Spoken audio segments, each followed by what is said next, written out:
Adept brigands. Sorry, I had a couple people who just all of a sudden decided they needed to talk to me. Twitch did not tell me you went live. It sometimes takes a minute for it to go through all the things. Yeah, it went through Discord, so sometimes it takes a hot minute to send the email. Yeah. Sorry, I got a really touching message just a second ago. Sorry, I had to read that. Sorry. Yeah, like sometimes it just depends on the emails and all that. So I'm not surprised you didn't get it. It might just take it a second. Jay is pretty special. Yeah, he hosted a wildly successful event at Tabletop Nexus where Dr. Dylan, Dr.D, Dr. Dingus was yet again crushed like an animal. But that's okay. I did have some fun. Anyway, a couple things. I'm working on the boat. Whee. We're not going to work on this today, but I have been working on this boat. I want to get this done for Nova. I did not tie for third. That's not true. Here comes your first buddy now. What's up, guy? Whoa, Chief. Watch where you're walking. How would you pay attention to where you're standing, asshole? Thank you, Cord. Anybody who plays that instantly gets an appreciation from me. Yeah, look at that. That looks way better. Wow. Wow. Anyway, so yeah, we're working on the boat. For the most part, the hull is done. I got the black on there. This will be all yellow trim because that yellow trim really seems to like make people sing. They really like it.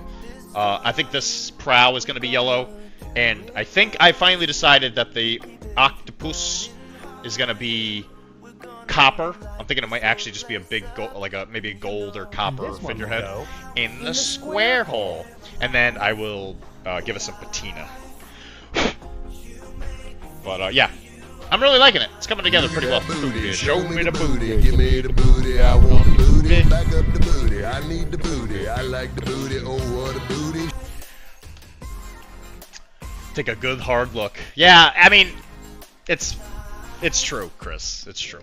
I took a very hard look. And then I went to a Blood and Plunder event today, which was also a narrative. And we were goofing. It was fun. It was a blast. I had a blast today. Thank you. He is very special. 5 whole people showed up. That's true. You had 6 people. That's pretty good. And got prize money. That's the one thing the Blood and Plunder thing didn't have, is the prizes were good, but the store didn't help at all, which I thought was interesting.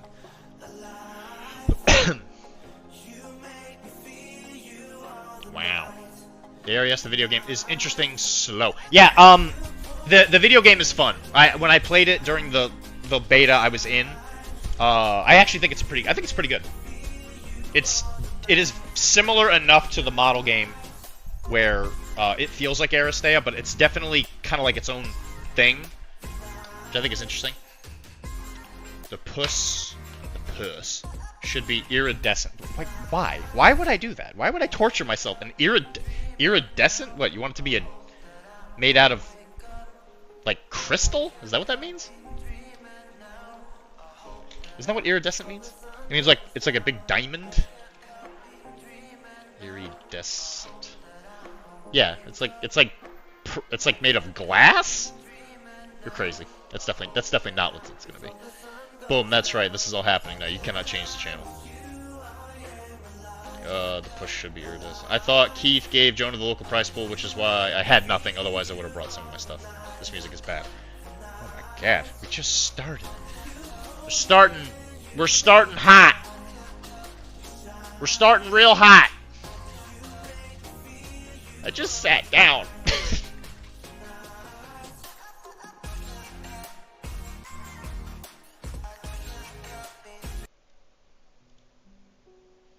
Sounds like 90s boy bands. Yeah, a little bit. Damn charisma. I know, right? Jeez, she's hot. She's coming in hot. She's coming in hot, baby. But I don't care. I thought Keith gave him a little prize pool, which is why I had nothing. the blah. Yeah, if I had known that was the case, if you obviously, you know, hindsight's 2020. But if I had known that you didn't have anything, I would have brought a bunch of stuff as well. Like, no, mother of pearl on a ship? No. Anyway, so we are getting stuff ready for Nova, which includes finishing Trouble, which is this little kid hacker. We gotta finish this for Maiku, and we have to finish a bunch of stuff for Blood and Powder. She prefers AE boy band like Munina and New Edition. Good thing, Chris, I've never heard of either one of those. So what I'm thinking we're gonna do is for this thing, because it is a Generation Red appliance, I guess, I don't know what the right word for that is I'm going to paint this mostly black, and then I'm going to put what I guess you could call like graffiti art, I guess, because, you know, he's a kid and he's hanging out in like a playhouse. I think what I'm going to do is I will paint this black with a couple metal spots, and then on top of that I'm going to do like spray graffiti on it, and at which point I'll paint the kid, obviously, put him in the chair, and then I'm going to have some OSL coming off of the screens so that it looks like he's like staring at a screen that's on. So I might do like maybe like a cool like light like a baby blue there. Lighter black with many colors blending into the light.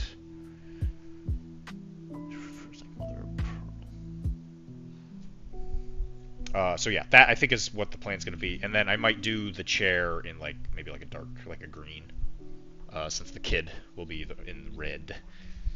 So yeah, that's what we're going to do. And I'm sticking to it. You can't stop me.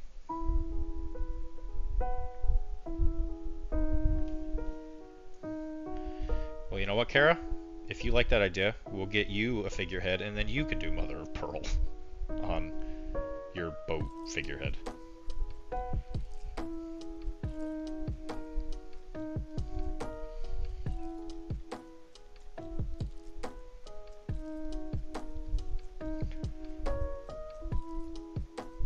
Because with the HMS Kraken, which is that boat, which is the light frigate, that one I actually purposely want to make it look like a warship.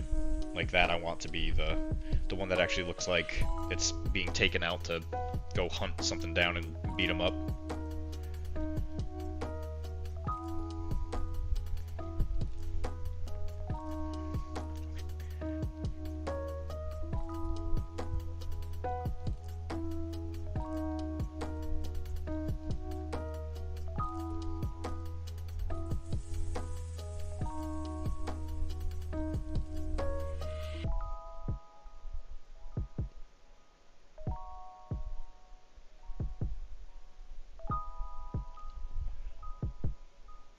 It's gonna be great. You need some vinyl stencils for the graffiti. I do have some stencils.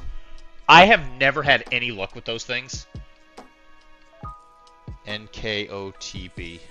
I don't know what that means. I have never had any luck with those stencils. I used the ones from Fallout Hobbies to paint some Dark Elf stuff, and it was just a friggin' nightmare. So I've just learned that I need to draw. It'll be very similar to when we painted Terry, the bellhop, because we were painting the stickers. We were painting stickers on the side of the luggage. So it'll be I think kind of similar to that, except I'll just look up some cyberpunky graffiti. Wow, Twitch is giving me ads based on how much I'm talking, I swear. Get a Cricut cutter, you can make your own. I don't want to buy more stuff. It should be said we are yet again having car problems, so me spending money on much of anything right now is not a very great idea. I don't know, man. It's just like there's a certain point where you don't need the tool. You just find a way to work around it. Not to say that that's a bad idea. I'm just thinking, like, do I need to learn how to do a new thing? Like, I got enough stuff. I need to just paint. Because I see that happen all the time, where people, they'll buy a new army, and they'll say, and I'm not calling anybody out on this, by the way. Oh sure, just buy a Cricut. Those are super cheap.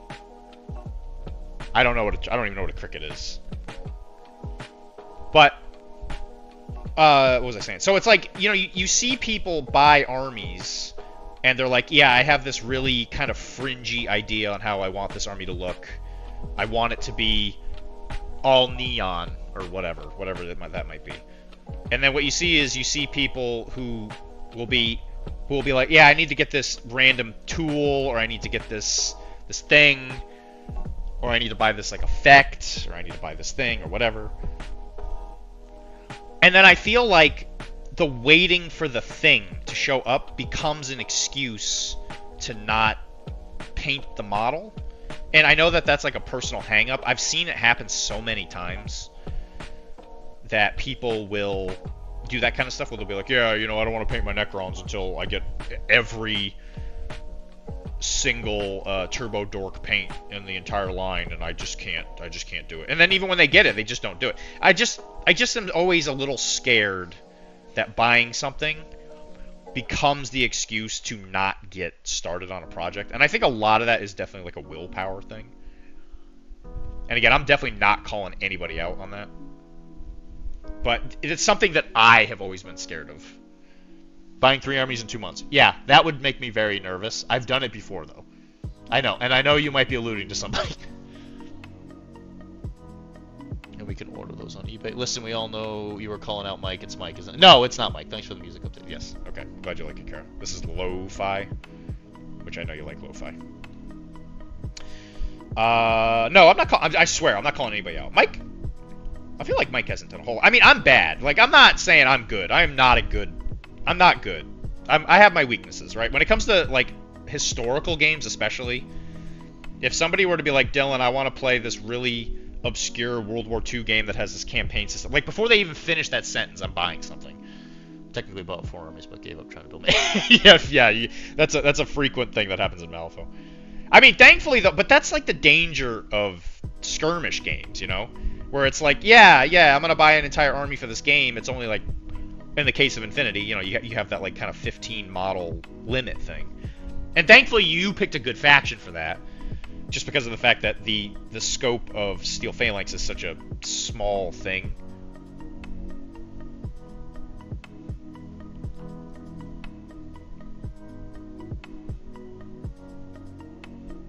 So, in your case, it's kind of I don't want to say it's an advantage, but you definitely get to ignore some of the bad, or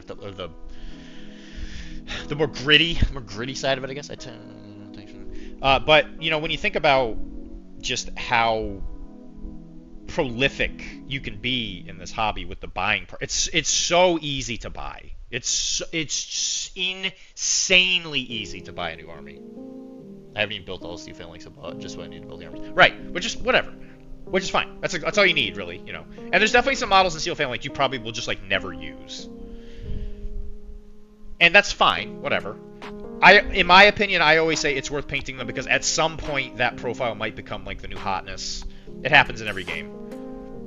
And sometimes it doesn't. Like, so, like, the event we did this weekend, and a format change could easily switch what models are good, right? Because, like, what I've seen in so many games is that the format of the scoring, or whatever the goal of the mission is, will dictate which models are better. So, like, your meta isn't like, oh, hey, this model's the most killy, that makes him the best model. Unless your meta is, yeah, hey, we're playing Infinity, and we only play Annihilation. So it's almost like you're playing a game that's literally only killing. So guess what? The models that are good at killing are the best models for that meta, right? I think let's get cheer killers to be remotely useful. I think that cheer killers have a place, right? They're interesting because they have, like, the super jump. This is from memory because, again, I don't really see them all that much, but I mean, they're decent filler, right? They're like a fire team filler for, like, a Grenzer. That's probably what I've seen them used for the most. And I mean, that's fine. Whatever. I mean, you're not lighting the world on fire with that, that's for sure.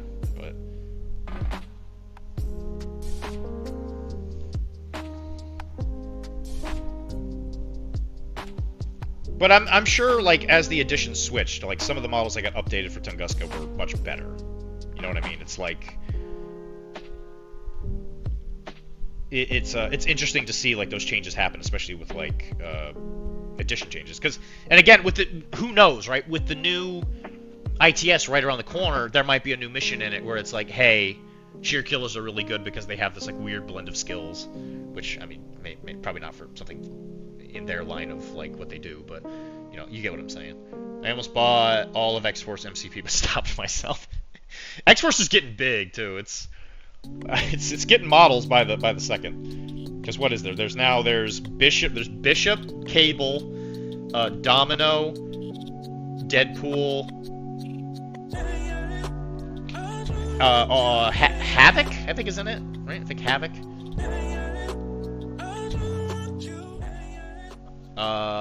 There's like Wolverine, Colossus. I don't know if Magic's in there. But yeah, that roster's getting bigger and bigger by the day. And I'm sure maybe a few of the new mutants probably getting put in there. The Aussie guy put out a full tongue faction review this morning. Oh, that's cool. Oh, Shepard. That's Shepard, right? Robert Shepard. Is he Australian? Or is he British? Yeah, okay, Robert Shepard.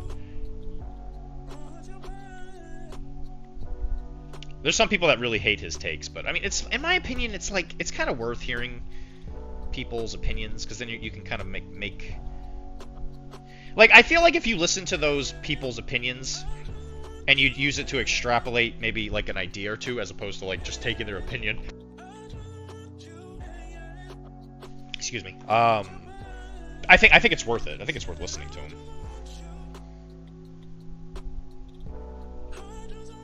But just going into it to blindly listen to your talking head of choice, you know, it's not always a good idea.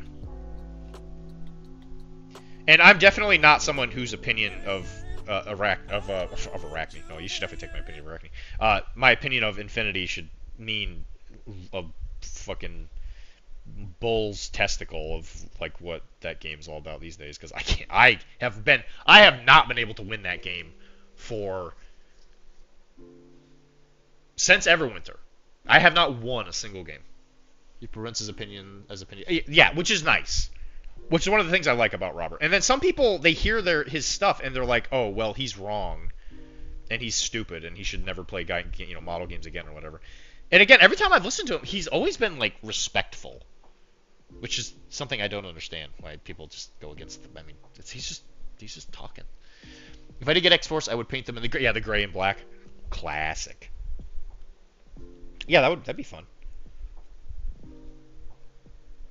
Yeah, because I don't think I said Bishop, but Bishop's in there. Maverick's in the game now, right? I think he's in X-Force. Mutants are not my forte. I don't know all of their stuff very well. Yeah, I did my usual thing where I held on to a game for about 2 years, and I told everybody, if you want to play it, all you gotta do is ask, and I'll make an effort to play it. And then nobody asked for about 2 years, and then I was like, okay, time to sell. And I'm gonna get rid of it. And then everybody's like, oh my god, Dylan, I would have played it, blah, blah, blah. And I'm like, yeah, I asked you 2 years ago, and you didn't make any effort, so. That means you ain't gonna make no effort in the future, either. So I'm like, I'm just gonna get rid of this. And like, yeah, but why don't you come to Adepticon and play in this giant, massive tournament and get your ass kicked again? I was like, no. No. No, thank you. So I usually give about 2 years. When I say I'm done playing a game, you got about a 2-year notice.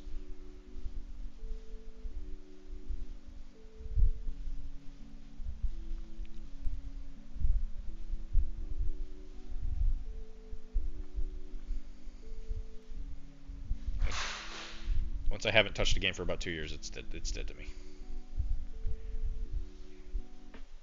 Like I said, I'll probably keep Midnight Suns.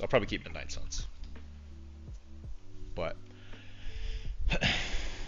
yeah, Daddy needs cash. I'm in this situation. I'm Daddy.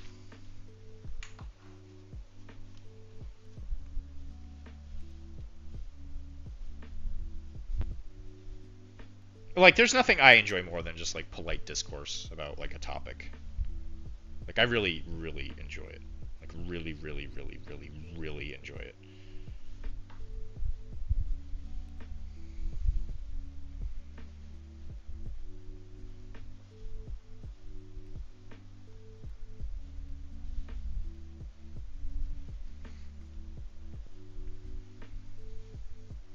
I think I'm gonna go with this. I'm gonna paint this bar thing here gold, just to kind of break it up. Maybe gold or like a steel color.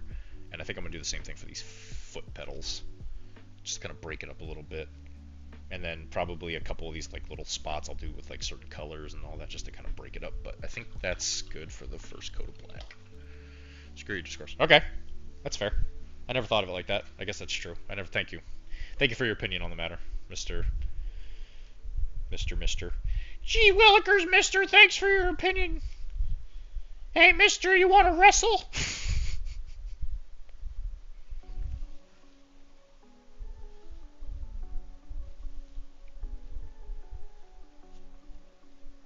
It's weird because I think I'm in a spiral with Infinity, because I'm like, man, I hate being really bad at this game, but the fact that I don't play it just means I continue to just get worse.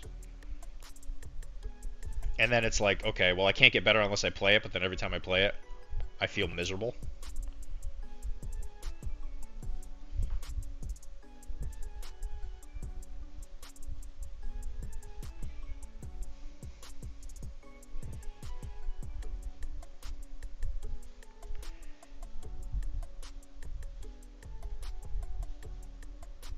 But I will say that format, I really, really enjoyed it, just because of the fact that it made me look at profiles that I never thought. Yeah, don't even get me started on those tables. My table was the only table there that was, like, not infuriating to look at. But where was I going with this? With,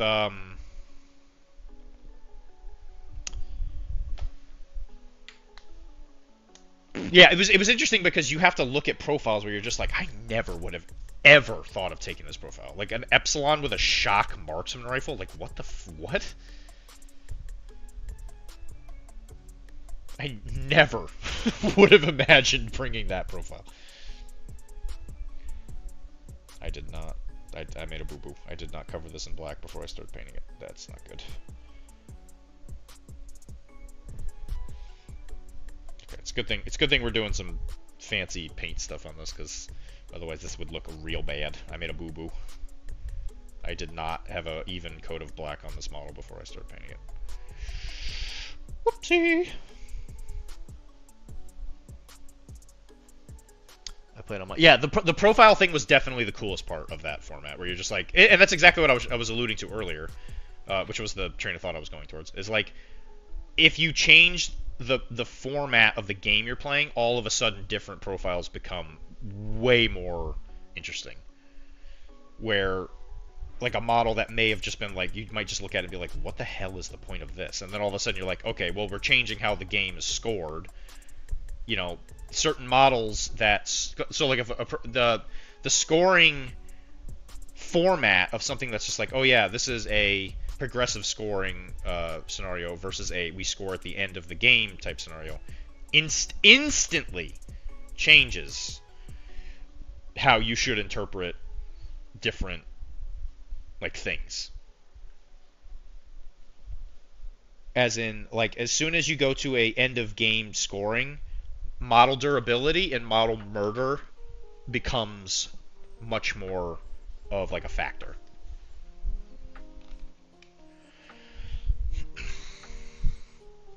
I've never brought that many battle troops, but discovering on 20s is great. Yeah, which is cool, right? But unfortunately, there's not like any scenarios I can really think of that use discovery as an objective scoring thing. It's one of those things where you're like, if you were to go to a regular game, and then let's just say the scenarios were, let's just say, Cyber Mask, Frostbite, and what's like another common one, like supplies. It's like none of those use discover. You would bring a bow troop to hypothetically be able to bring it against an army that would use a lot of camo markers, but then in the game, if you are walking out and looking at a model with in a camo state, there's a good chance that he's just going to launch a rocket into your face and murder you or whatever.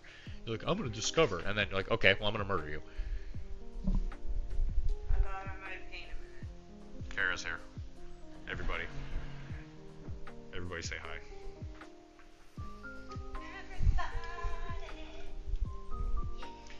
Ugh. Rock your body.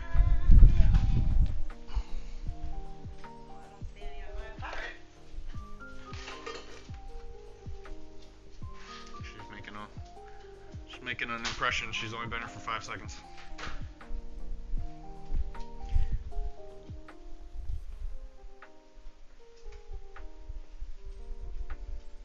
I know you were only gone for one night, but for some reason I was thinking like, man, she's gonna be gone forever.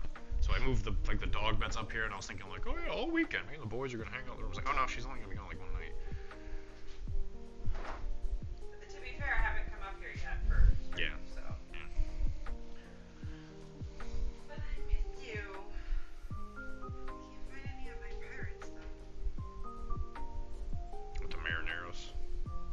I really wanted to paint Jack. I have one that's primed right behind you on that table. But it's not. It's not Zenithal. No. Yeah. You had one for me Zenithal already, so. Where'd you? Oh. It's in.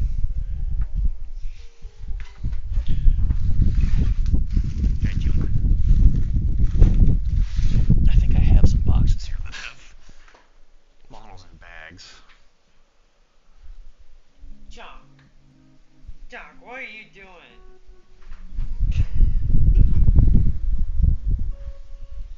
Oh my gosh, Mom sat down at the table. Look on top. There might be some like cyberpunk stuff on that on that red thing. I think I've bumped into some of the stuff that's yours. Oh yeah. If I'd known you were coming, I might have been able to find something. Sorry. That's okay.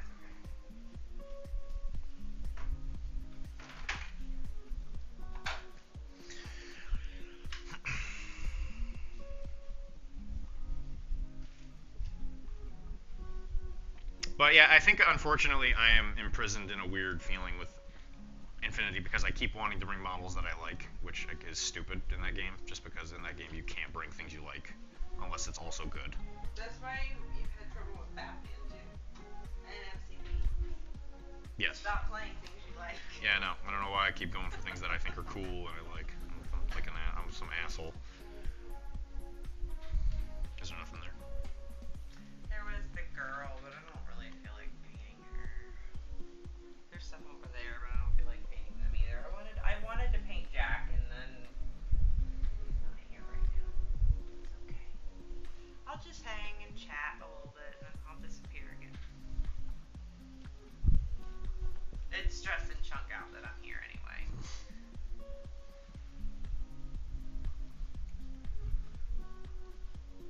You stressed? Are you stressed?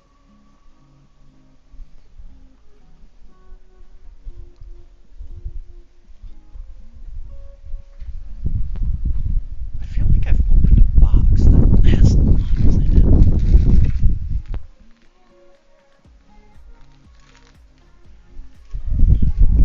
I don't know if it specifically has used footage.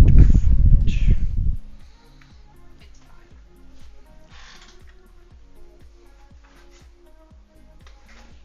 I also have to get my light set up. Might spend some time getting things ready tomorrow for the stream. Maybe you can find it tomorrow.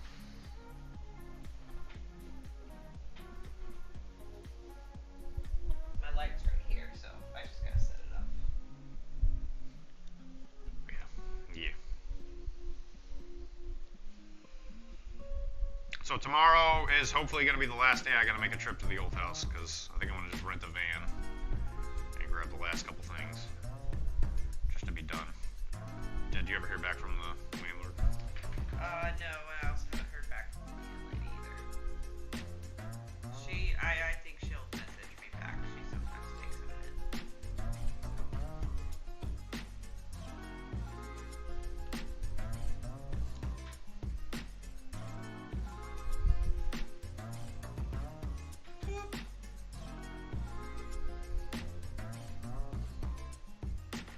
I'll put a picture of Lou and Tom in this.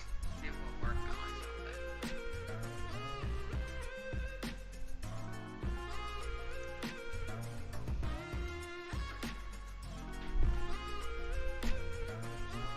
So the guys at the event today were looking at the Zealotins I painted for Mike, and he got like a bunch of compliments from him. He's like, wow, these look really, really good. Cool. He's like, yeah, thanks, I didn't paint them. A bunch bunch of them were like, who painted them? Who do you think? Who do you think painted those?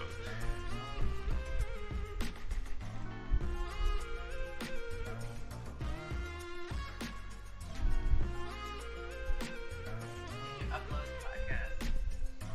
No. If Dr.D does his job tonight, there's gonna be a podcast tomorrow. Yeah, there'll definitely be a podcast tomorrow.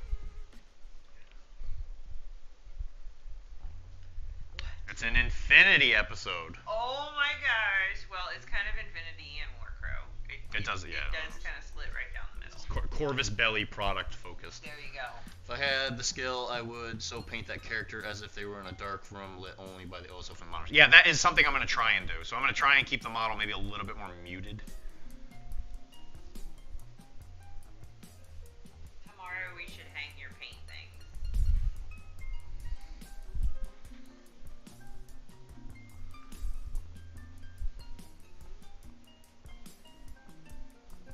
I think we can hang two there and two there on either side of the window.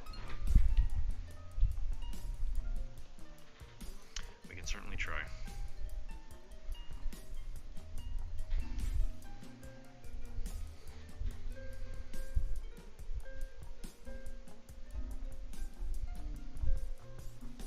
You shouldn't be painting that. You should be painting this narwhal.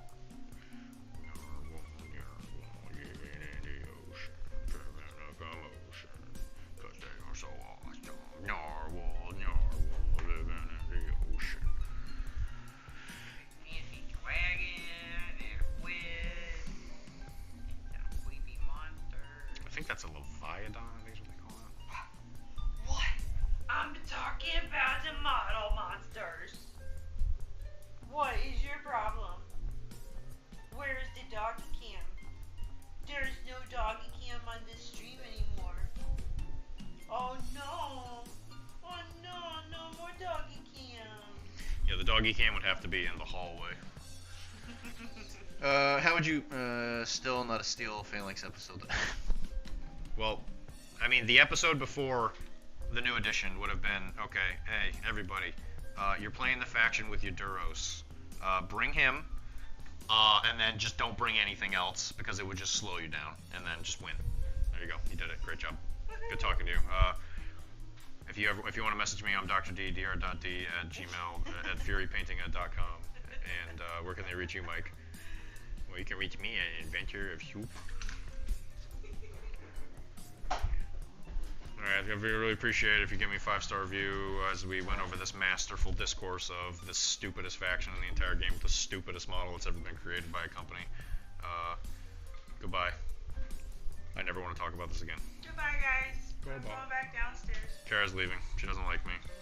No, I just didn't want to paint any of the models you had. What's wrong with you? Why don't you paint those fences? Why don't you I've asked you to do these things. And they're like, give me models to paint. well, we'll paint these models for you doing, so it can really help you out and blah, blah, blah. Will you do this? I don't sound like that. I don't sound like that. Stupid fences, okay? Alright, then don't ever ask me to help. I feel attacked. How do you feel attacked? Oh, because of your voice? Oh, okay, that's fair. How would you paint an Anchorite shrine? Start with dark metallic and add browns and black on top to try to keep that shininess tamped down. I guess it kind of depends on what you want. Do you want like like a moody kind of dark thing? If that's the case, you definitely want to. Yeah, I would definitely like paint it in whatever silver you want, and then I would mix black paint with the metallic you would like, and then I would just slowly like add more metallic to it up as you go up and up and up and up, and then just stop wherever you want it, just to keep it more dull. All I heard was the inventor of soup art in that not alpha alpha voice that I make. That's fair. It's me, it's Mike. I'm here to slam Infinity models. You can email me at loverofwomen.com or inventor of the soup. My name's Mike. Is that better? That legitimately sounded just like you. I wasn't trying that hard with the other one. I was just filling space with that one. Halt, sir. You can't enter the United Nations with that weapon. It's all right, soldier. He's my bodyguard. Mr. Sampson is my bodyguard. Just the same, Doctor. No weapons allowed. I'll have to confiscate it. Take it from me.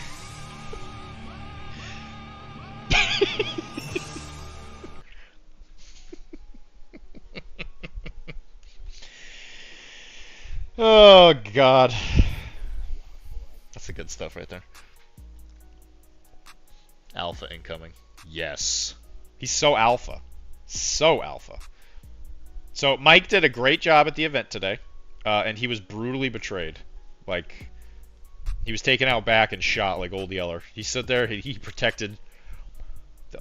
Mike did everything to help us defeat the Spanish. It's going to require some context, but I did in fact break into the treasure galley, and I stole King Alfonso XIII's cuck chair. It is now safely in English hands. So don't worry, guys. It's under control. Mike was one of the opening forces for that. He cracked open the egg that let me break in there and get the chair. And I appreciate that, but one of our fellow players betrayed him and murdered all of his guys for like no reason.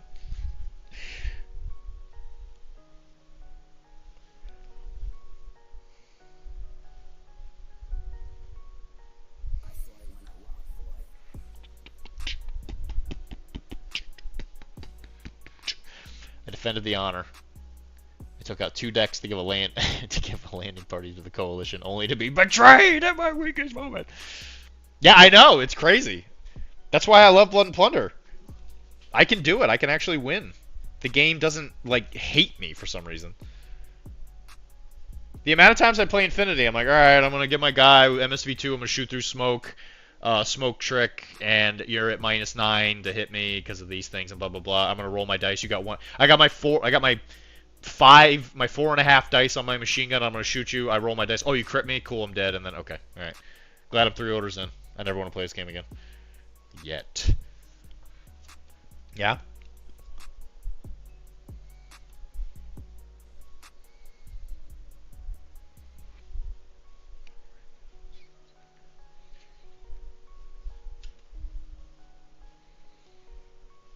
And then when I ponder if there is a God, everybody's like, well, maybe you should just focus on the good things rather than the bad stuff, Dylan. Maybe the human brain is more inclined to remember the pessimistic things than optimistic things, Dylan. Maybe things don't happen as much. Maybe you should pay attention to the dice rolls more, Dylan. Yeah, you're right. I've never thought of that. You're right. Okay.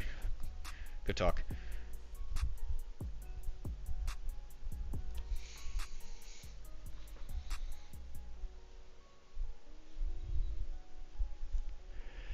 Wheelchair. It's a chair with wheels, but it's got giant legs instead of wheels because it's a wheelchair from the future. It's from the future.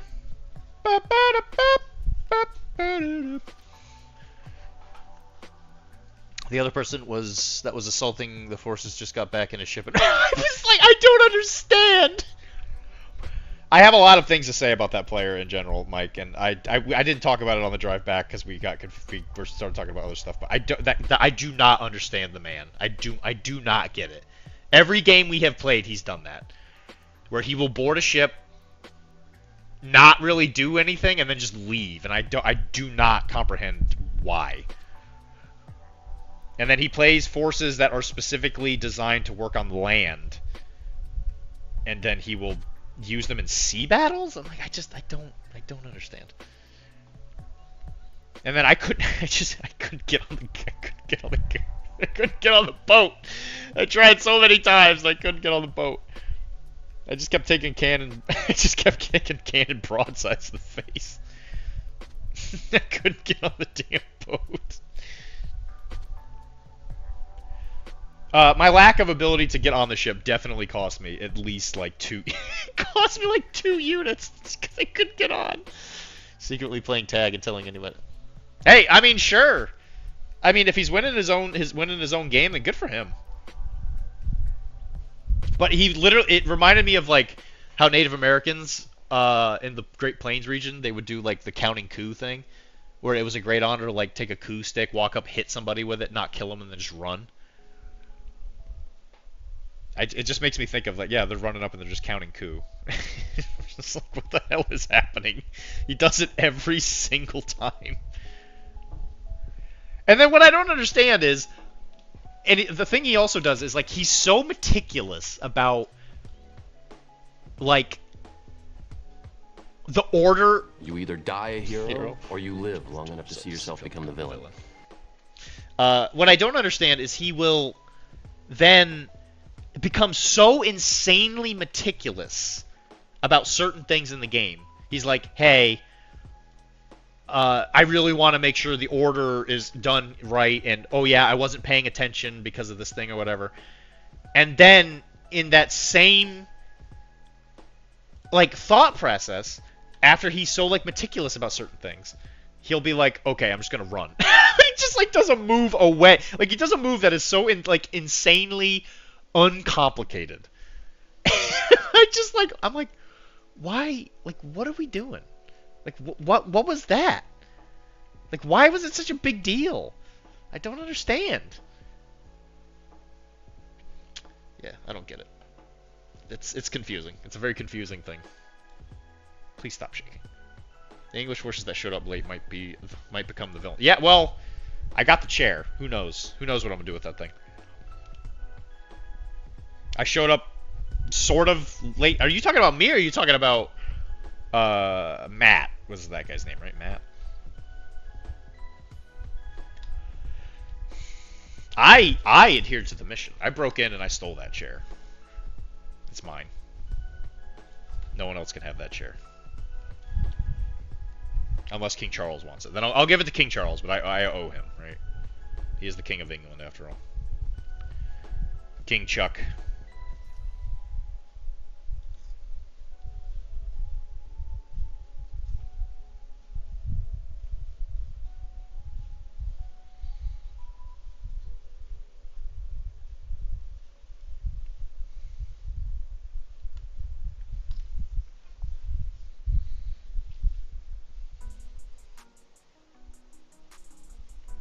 I'm sorry the camera keeps shaking. I cannot find our zip ties, and I just have not had time to find them. Well, I didn't vote for him. You have the chair. Now you might become the villain. Oh no. You didn't vote for King Chuck? What? Keep an eye on Facebook Marketplace for the chair. The chair. It's an ancient historical artifact. King Alphonse was cucked in that chair. It was at a hotel that he went to with his wife. Me? I'm not a villain. What did I do? I was the only one that helped you.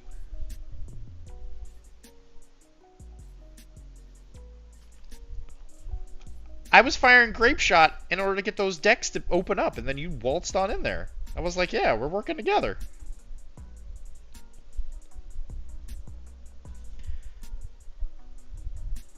Mike, don't do this. We could have been the best of allies. You can't let resentment get you. I did nothing to you.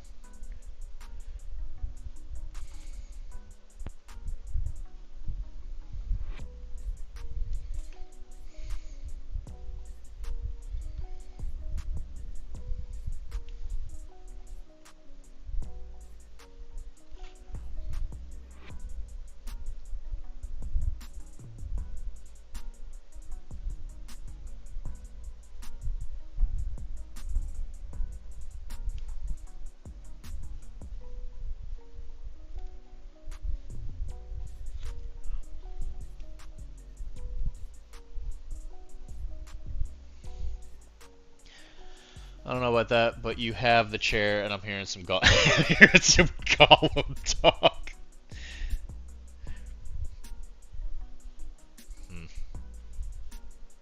Do not tempt me with the ring, Frodo. Take it! I do not want this!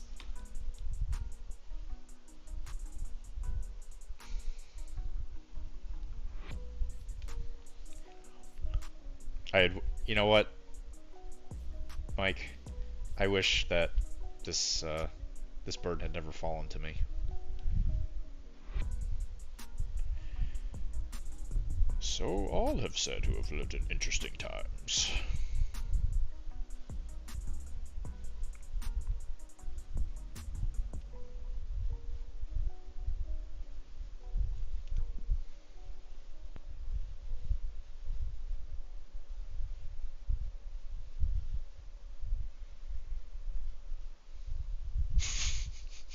Starting to hear some Gollum talk.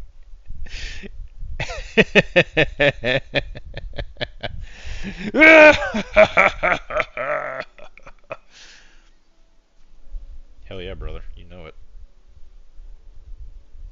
You best stay away from my chair. It's mine.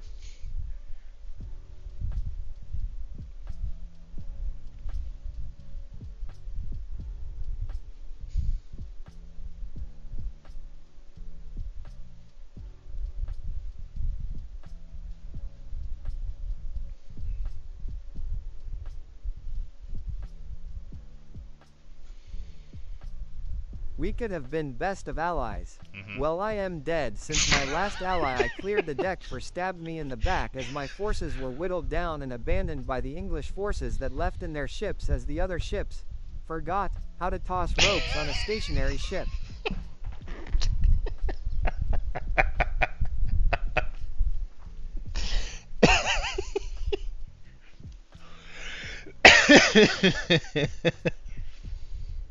Mike, you cannot hold me responsible for that. I spent 2 fortune desperately trying to get the stupid boarding roll.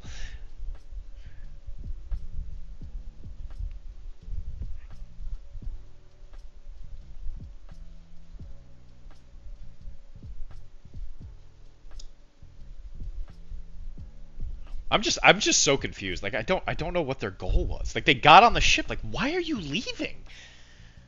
Like what is happening? Get back!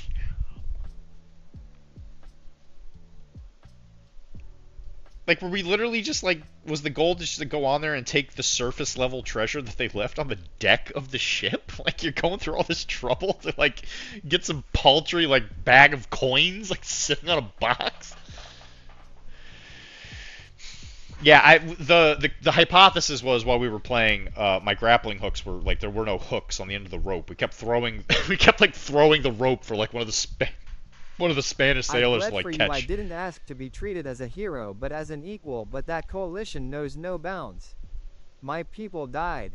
It's true, and Mike, I have done nothing but honor you in that regard.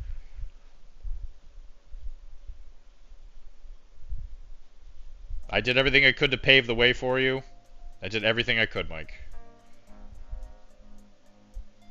I took a couple cannonballs to the face, didn't feel great.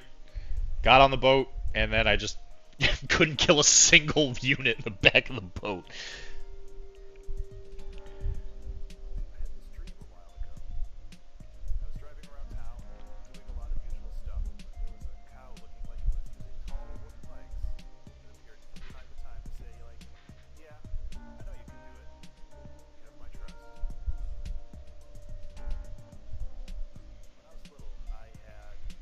Mike, don't make me throw this model in the trash. Don't do it, please. Don't do it, Mike.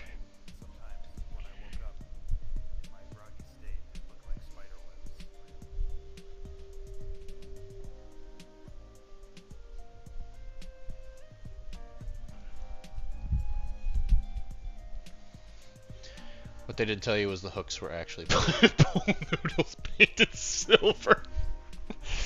It's like using like a claw machine, you know, like the really like weak, limp-wristed like attempt of like, oh yeah, I guess I'm gonna grab that. Oh, it slipped.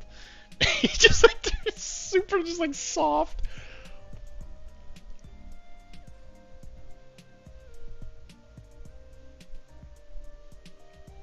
Mike, to me, it sounds like you got a Grima worm tongue going on. Are you Grima worm tonguing me? Is that what's happening right now? Because you best shut your damn mouth.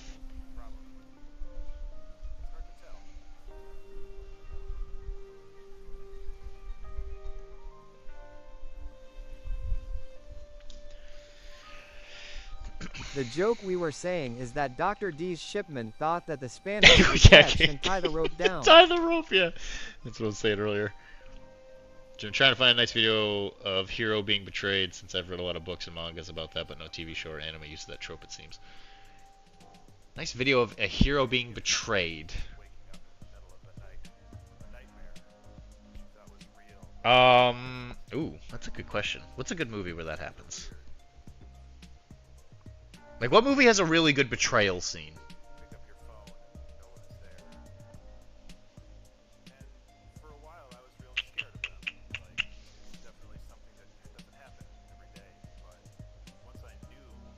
Yeah, yeah. Lion King's not a bad. That's not a bad one. Oh my God, there must be an example of this. I guess kind of Star Wars Episode 7, like when Kylo. Spoiler alert, I guess. When Kylo kills his dad, like he thinks he makes a breakthrough and he stabs him.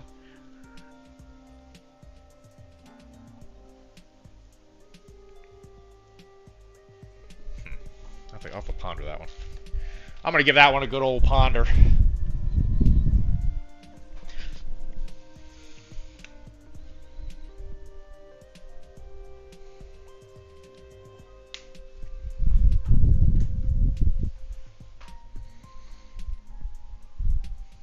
I'm surprised Chris isn't coming in on that one. He's usually like, oh yeah, kind of like the movie from 1973. When, you know, the third scene of the 12th part of the movie where, you know, this particular actor who was only in 3 movies in the 1989 movie trilogy, blah, blah, you know, he's got like some super specific thing. I got your pond right here, pal. Right here. Dude, you got him. Sick. Sorry you got burned so much there, Mike.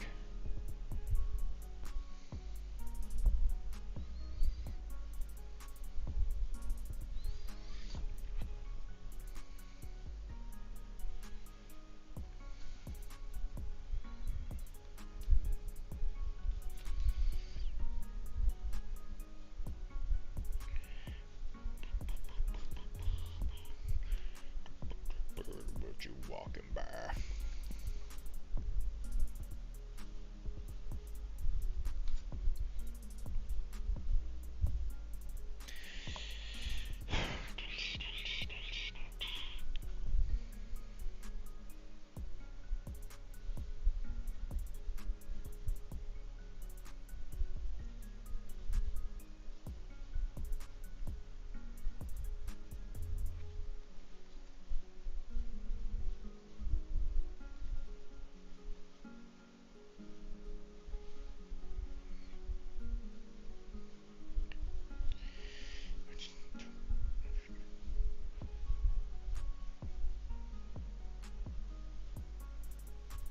We didn't say this part yet, but the guy who killed me off felt so bad he bought me a blister of medium cannons. Yes, he did. I felt bad, but he said he needed to do it to sleep well after what he did.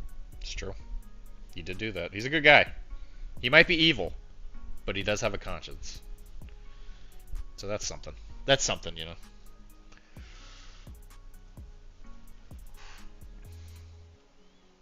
Han wanted to make sure he wasn't in upcoming Star Wars films. He could read the. Yeah, I mean, I know why it happened. I'm just. Yeah. It's all good. It's fun to dramatize it. Welcome to the Ponder, pal. Welcome to the Ponder, pal. Ford is an experienced movie star. I mean, I feel like he didn't want to be involved with Star Wars, like, you know, for a while. And I'm sure it was like a money thing. I mean, who can blame him? It's like a lot of the Star Trek people, like you know, like the big Star Wars people were like, yeah, I just don't want to be involved with that anymore. But like the little ones, like the little actors, like kind of ride on it by going to like con, you know, like appearances and all that stuff. But I'm sure like Jean-Luc Picard was like, all right, can we move on, please? I don't care about this anymore. But he came back for Picard, so I mean, he must enjoy it on some way. where they literally, again, spoiler alert, if anybody intends to watch Picard, cover your ear holes, but he dies in that show. So they had a perfect opportunity to be like, okay, well, he died. He died like a hero's death or whatever, blah, blah, and you can live on and never have to think about the show again. But no, he comes back to life as like a robot or something. He's like an android or something with a pre-designated like failure state. So he'll die eventually. So he's like, oh yeah, what does it mean to be human? It's like the whole point of the show is like, what does it mean to be human? It's essentially an entire show based on that one episode of Star Trek, Worth of a Man, or whatever that episode was called. Like one of the real big ones from like season 3 or something like that. He thought Han was a one-off character. Yeah, which he was in a lot of ways. I mean, I think he gave it a lot of depth that it wouldn't have had before, you know, without him. Like he was obviously Harrison Ford is like notoriously charming, you know, when he wants to be, when he's not being like an asshole.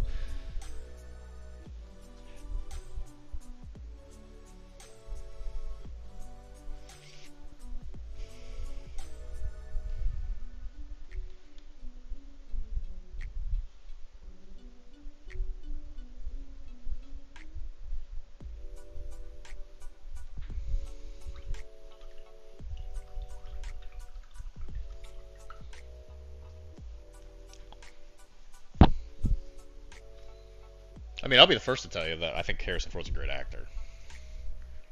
For a variety of reasons.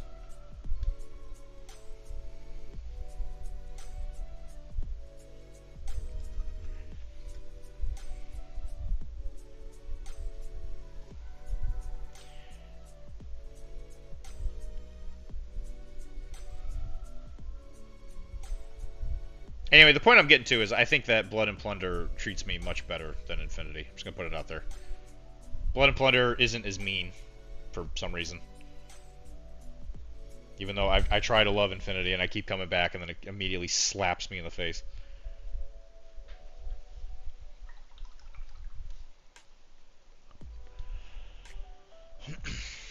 Han created the Space Scoundrel mold because of... Yes, 100%. Absolutely. Like, if you think of Space Casino Scoundrelly Boy, you know, Han Solo is the definitive, like, archetype of it. Yes, I completely agree with that. And Han, with Ford's help, I mean, definitely... Because, like, where else did that exist? I mean, for its record, you know, I talk about... For some reason, Star Wars is, like, something we talk about on this damn channel more than anything else, but... I do think that Star Wars was important for the sci-fi genre in general, because I do think it created some trends that established it, for sure. You keep leaving the sand... I didn't leave the sandbox meta! It was all people that play locally. Because you paint Star Wars so much. I do. I mean, I agree. I haven't painted in a while, but... Oh, what was it? Yeah, I remember I was talking to Mike about this. What is the name of that thing that Darth Maul leads? Darth Maul. What is it called? Shadow Collective. That's the word that was the word I was trying to remember when we were walking on the beach together, hand in hand, Maiku.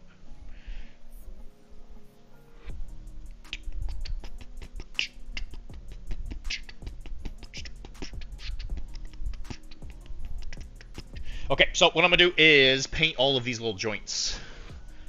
Because I think the graffiti would just go over the joint.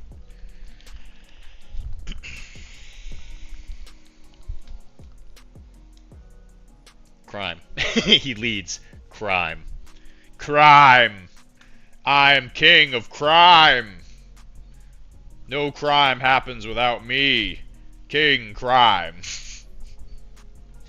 If there's crime, I know about it. I love crime.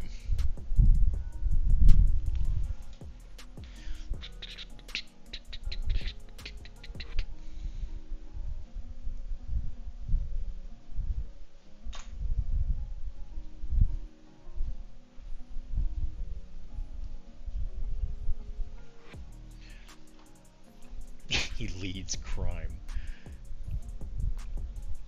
Yo, dude, that's sick. Who doesn't love a good crime?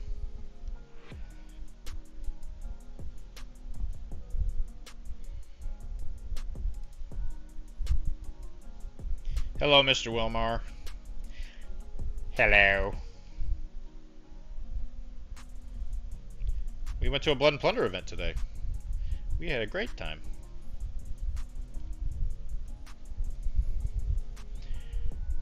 I didn't get last. I potentially was the winner.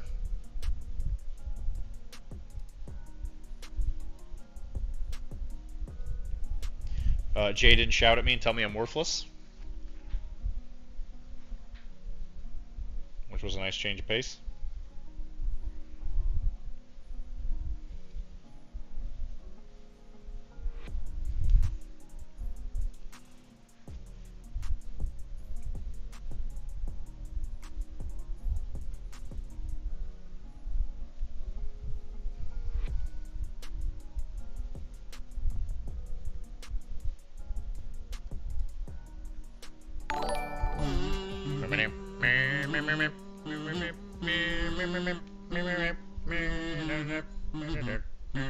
Does that mean you also won Best Painted? Kinda, I guess. There was not a Best Painted, but I did get a lot of compliments, yeah.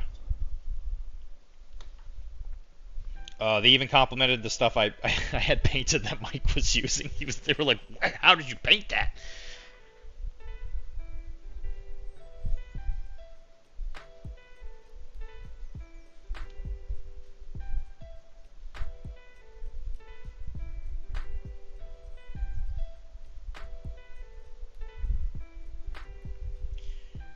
We had us a grand old time, though. A grand old time. Yeah, he definitely won Best Painted for sure. He 100%. Yeah, he's the winner.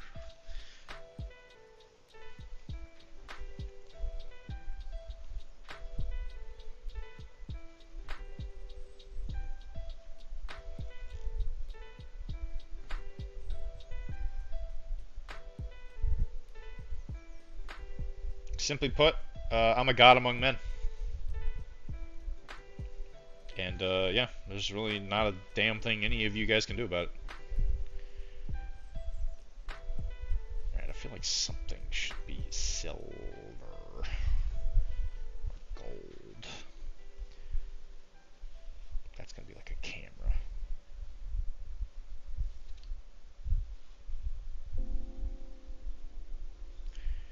Watch me while I walk up, boy.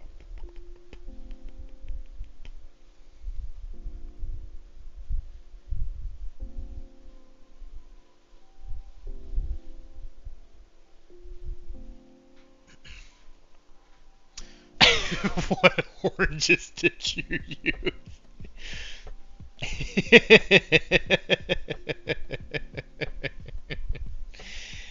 Oh, fuck. That's funny. Good job. Good job, guys. You got me.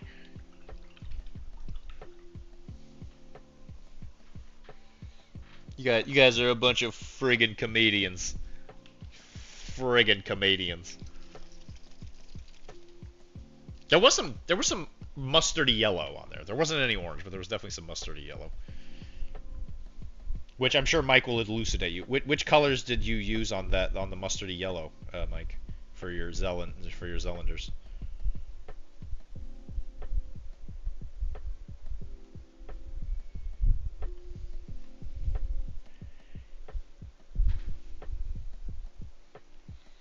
Five different oranges. Oh, okay. Well, which ones were they? I would love to try and emulate your paint jobs.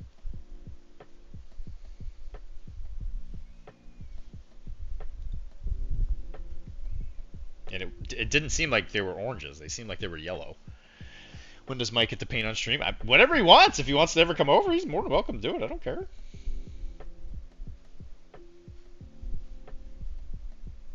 He can sit right there in the hot seat.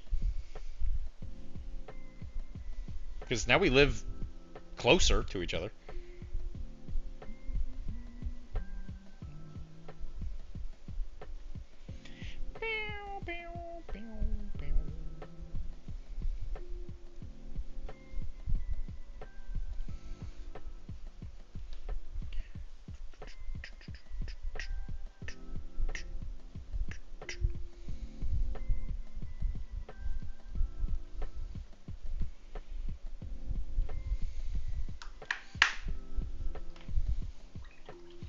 We don't use orange 5. It's orange 1, 2, 3, 4, and 6. But it wasn't orange though. I mean, I have them right over there because I accidentally stole them from you, I think, or something. I thought they were mine. I thought I painted those cylinders, but I guess it was you. And you used orange 1, 2, 3, 4, 5. No, excuse me, not 5 and 6. You skipped 5. Which I would agree with you. I do think orange 5 is definitely overrated. I have to tend to agree with you on that one. How would you Dylan? You didn't paint. That's fair, I guess.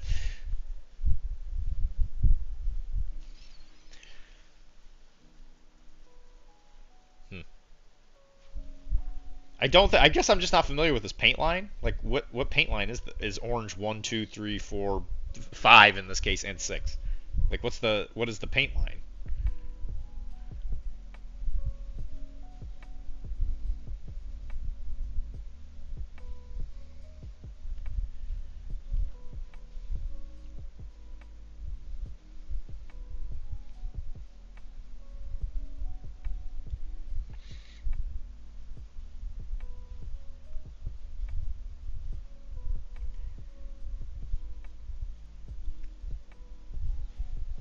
I mean, I wanna improve my painting skills. I need to know, like, which companies to get and all that stuff.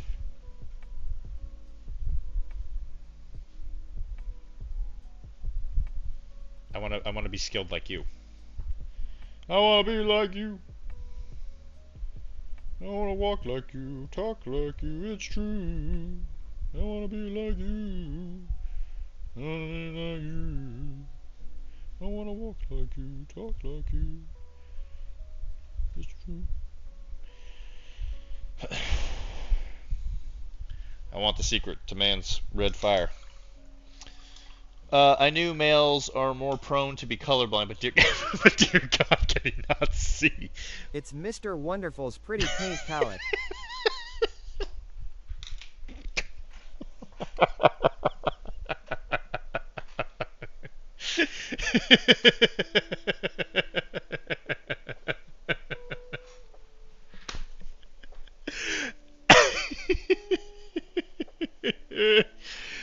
Oh God. I don't know, man. You haven't won a painting competition in a while. Maybe give up the ghost and let Mike take over. I mean, like I said, if he wants to. I got the setup. What do you say, Mike? You want to come over and after we play hide the pickle or whatever, you can paint for your adoring fans? I haven't won a painting competition in a while. I'm in my twilight days, you know, my twilight years. Like right before retirement. give up the ghost. Also, why were you guys talking about Shark Tank on Thursday? I forget why it came up. Oh, we were talking. I think I mentioned Mark Cuban, or for some reason. I forget why. Actually, I don't remember why I brought up Mark Cuban, and then we started talking about that. I could paint, or I could just put my phone on the camera and we gamble. We gamble until I'm ready. Oh my God, are you allowed to do that on Twitch? I guess I don't see why not.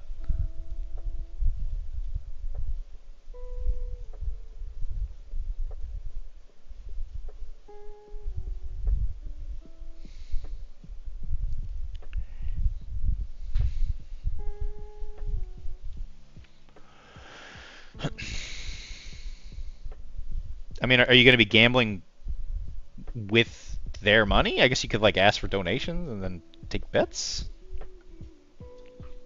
Man, that'd be like the ultimate thing, huh? Gambling not with your money? That'd be crazy. Also, seems highly suspect. Are you going to be gambling on that one the girl pony races or whatever? We were talking about it because I made a bit about sharks not interested in trusting. Yeah, I think that was what it was. I was watching the worst Shark Tank episode before the stream. There you go. Mike was the catalyst. He's a big Shark Tank fan.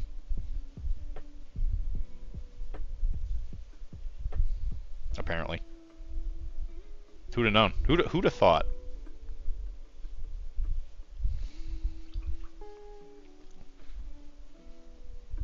That's right. I don't, Wilmar. I don't think you talked at all last stream. I remember thinking like, huh, Wilmar's not here. Barbara still pissed you glossed over her when you had her and Mr. Wonderful. Mm-hmm. Yeah, but I don't think Barbara would have invested in my business because I'm not a real estate thing. Barbara's the real estate chick. I mean, what the heck does she want to do with me? A Cairo bit of the Mr. Wonderful's Crickety Crack Emporium or whatever? Like, what would she want to do with a Cairo? Like, they're looking for like entrepreneurial little doodads, you know, like they're looking for like junk. It's the American dream to sell crap to people.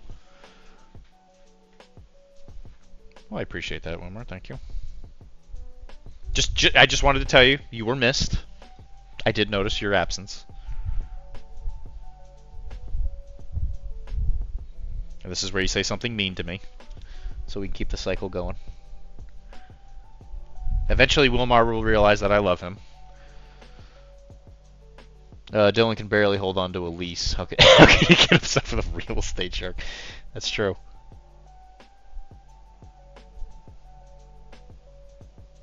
I mean, I feel like if I have to move from this place, for like, if they force me out and they're like, all right, yeah, Dylan, you can't stay here because of whatever reason, I'm just gonna move back to Florida. Just be done. Just be done with this place. I don't know. You gotta present it to the sharks. He can only believe in me after he got all the steaks. Would Mr. Wonderful back a spider surfing restaurant? She was invested in believing you. Oh, that's right. Getting mod. That's right. Yeah, I forget when I made him a mod. I think you weren't here. I think there was a while there where you weren't here, Mike, and I was like, okay, well, I think I need a mod. You were playing Counter-Strike or something. You were doing your mandatory 15-minute lunch break. Ooge. Ooge.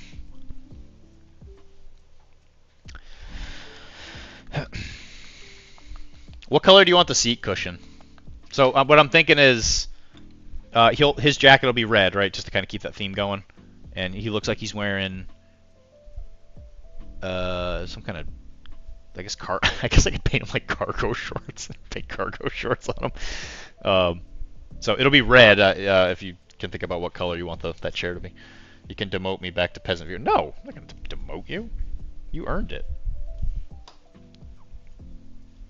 Wilmar, I know you do everything you can to make it seem like I hate you, but I don't hate you. You are elevated in my eyes. You're a dude. You're like a pro gamer. Paint it like you're like my chair. You want it all torn up like mine is. It looks like super ratty. So what? Black and red? I guess I could do that. I guess that would be kind of cool, right? Doing like a torn. I don't know how that would look. I guess you could do like a torn up chair. So I guess I could do red with like black lines. It would be black with red lines. He is concerned about freeing you too much. Me and you would start the birthday party podcast. You see, I try and compliment him, he doesn't talk, and then you say something, and then he attacks me again. So it's interesting. It's an interesting thing you guys got going.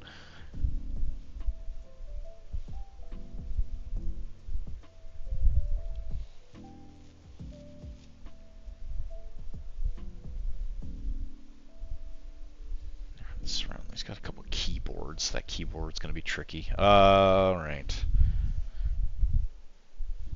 I get it. I mean, I get it. It's fine. We played Infinity, and then I streamed. You were like, I hate Infinity. The game is butts, and I don't like butts. And I don't want to like butts, but butts don't agree with me. Anyways, I'm closing the studio down, so no more Infinity talk on Arachne. There's literally going to be a new episode of us talking about Arachne literally tomorrow.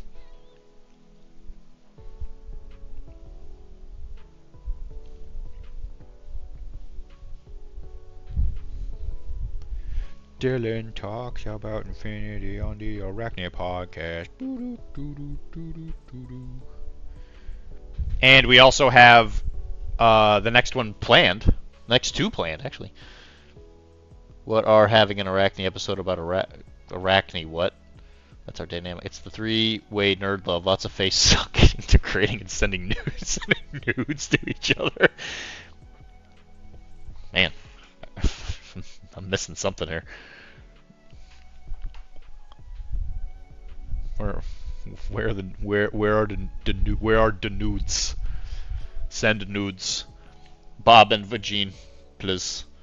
You're having an Arachne episode about Arachne. About Infinity. Sorry, did I not say Infinity? Yeah, we talking about Infinity, boyo. It's gonna be so good, and you're gonna have your butthole blown right off. You're gonna be like, damn, my butthole. He's hitting my butt. My butt. He's hitting my butt.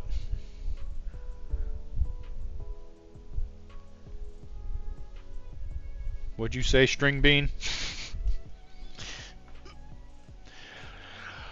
He's the issue. He's holding us back. I'm just trying to keep you guys under control, okay? If you guys got too much free will, you'd start doing things, and then I think you guys would just be over your head, okay? And I don't want to see you guys suffer like that, okay? I'm just trying to help. And as per the usual, I'm getting all the flack. And I don't like that, okay? I'm just doing my best. Trying to help everybody out, trying to be your friendly neighborhood Dylan, and everybody's attacking me, okay? Just unacceptable. You guys are incorrigible. I yearn for the suffering Dylan. You yearn for the I yearn for the suffering Father.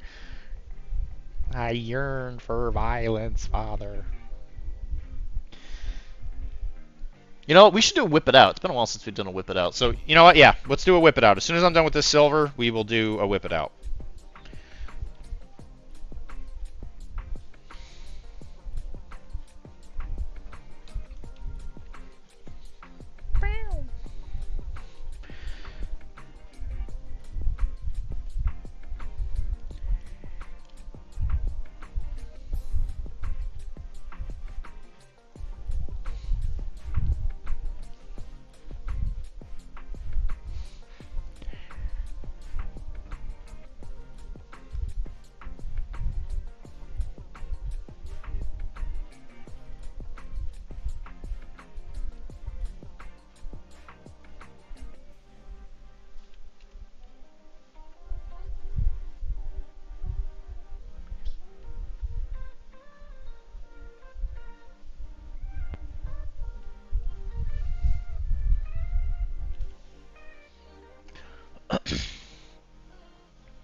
I yearn for the suffering.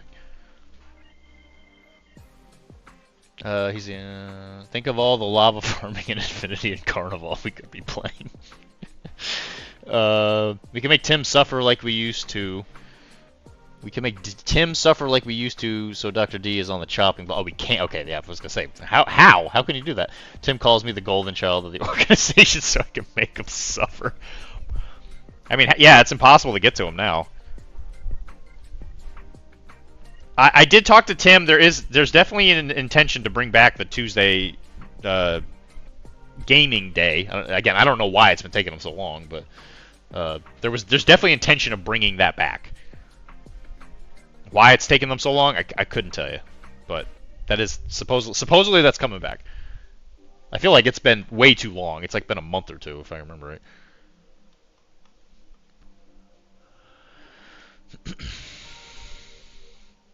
Tim called.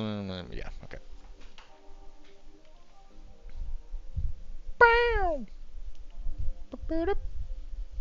Bow.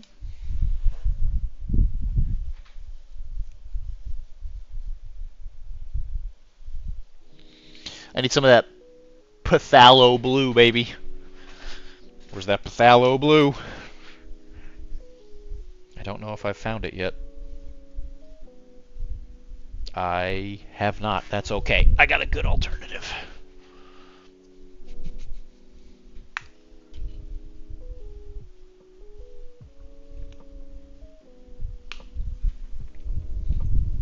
Yeah, let's just say that Massachusetts division of PCN. Man, we've been on a rampant increase. Like, we aren't doing the things that make everybody happy for, you know, for obvious reasons, but like, we don't do the RPGs and all that everybody seems to like. But we are definitely pumping out content. That is for damn sure.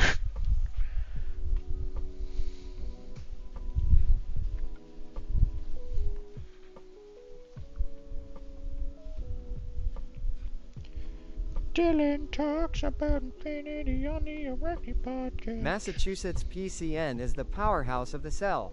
Damn.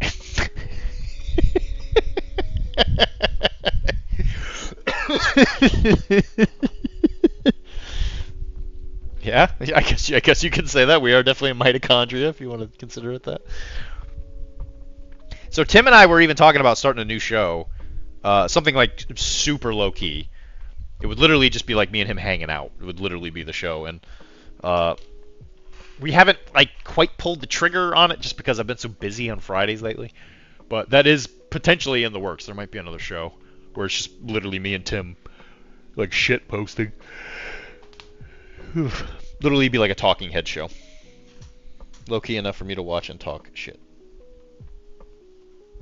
Well, it would be a podcast, so I guess you could talk if you wanted to. Nobody else would hear you, I guess. I'm sure we could have guests. Probably have you come on. I don't know yet. I'd have to talk to him about it. We haven't quite figured it out yet, but I was thinking it was going to be a podcast, but I don't see why we couldn't do it live, honestly.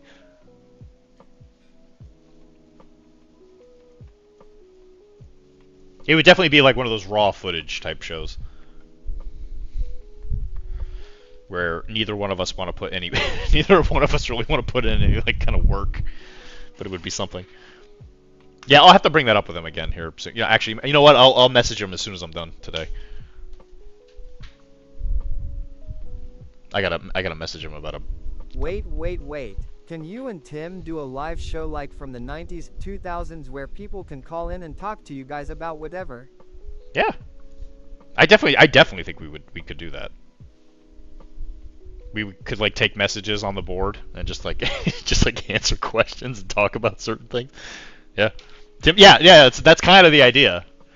Would you guys want to listen to that? I'm sure if we knew people actually wanted to hear it. Because I think it would be a very like unrated show, like a very like we would talk about stuff, you know. That would be fun. Plus, you just shoot the show. Yeah, in between. Yeah, exactly. You guys get it. You guys get it. Like, I'm not entirely sure how filtered we would be. It would definitely be a show at the beginning. It would be like, hey, listen, we're gonna talk about some stuff, and we don't care. This is literally us just like relaxing. So if you have a problem with that, please don't listen. I think it would be that kind of like R-rated type thing. You would get potentially a very unmodded Dr.D. Look, yeah, kinda, maybe. All right, you know what? Okay, I guess you guys are into it. Yeah, I'll bring it up with them again. We talked about it like a couple months ago, like a month or two ago, and I was like, yeah, I'm down for that. Sounds like a great idea. But I was kind of like, I wonder how many people really want to listen to this, whatever. Because I'm always scared that if you make a show that doesn't have like a topic, like who's gonna want to watch it? If you've been holding back on me so far, then damn. Yeah, well, I mean, not everybody knows me in person. On this stream, I'm very controlled. I've definitely like let go of some of it. At the very beginning, it was much more like controlled. Unfiltered Dylan is always available for free at your local game. Yes. Yes. Yes.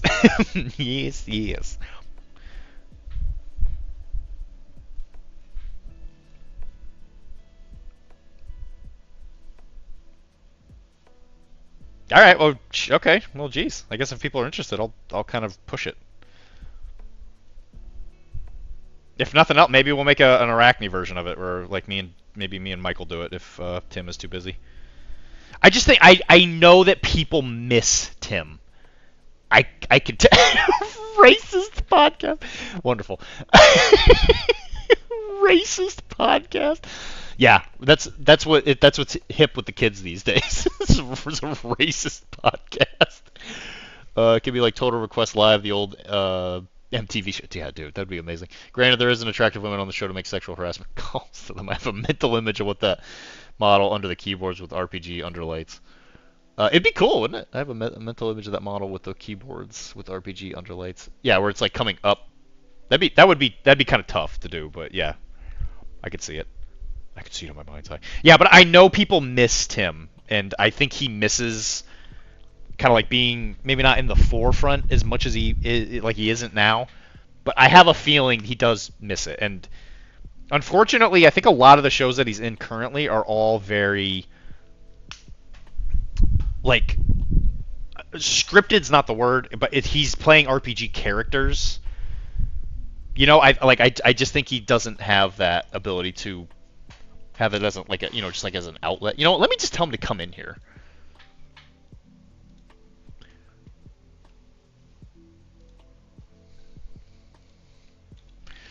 Tam.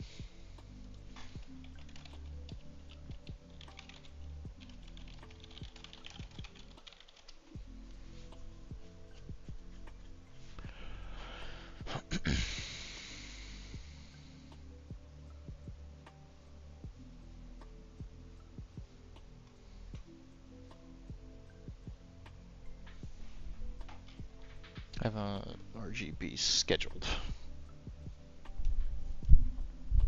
I don't know what that means.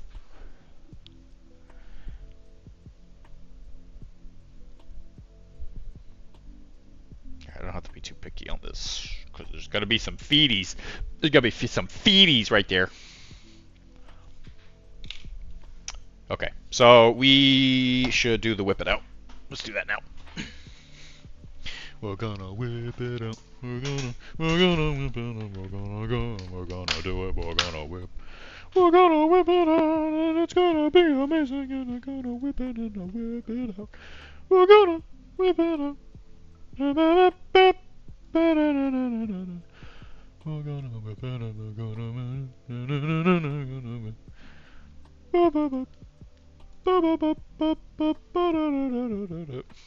sexy. I totally forgot about sexy Skeletor. I totally forgot about him. Sexy Skeletor. God damn it. Oh, Jesus.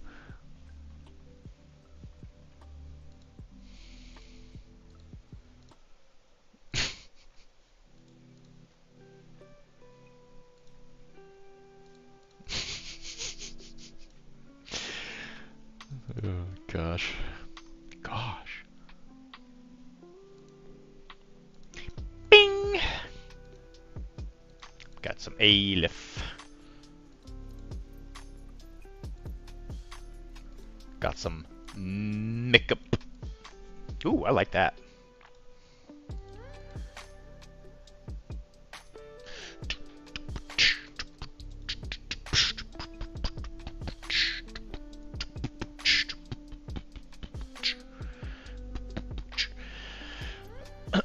Get me on a show to unscript shoot the shit. Yeah, I think it'd be a great idea. I just don't know how many people would want to listen to it. Like, I don't know.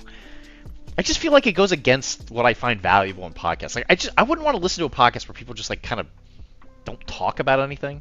That's me personally. It's kind of always been like one of my personal hang-ups. The show can be once a month so people can call in and ask and just put on a statement about whatever. Just need to screen the calls for garbage. Then we just advertise with all the shows about it, allowing people to call a number to leave messages. Smoldering Skelly is unsettling. Tell the mod to get it off.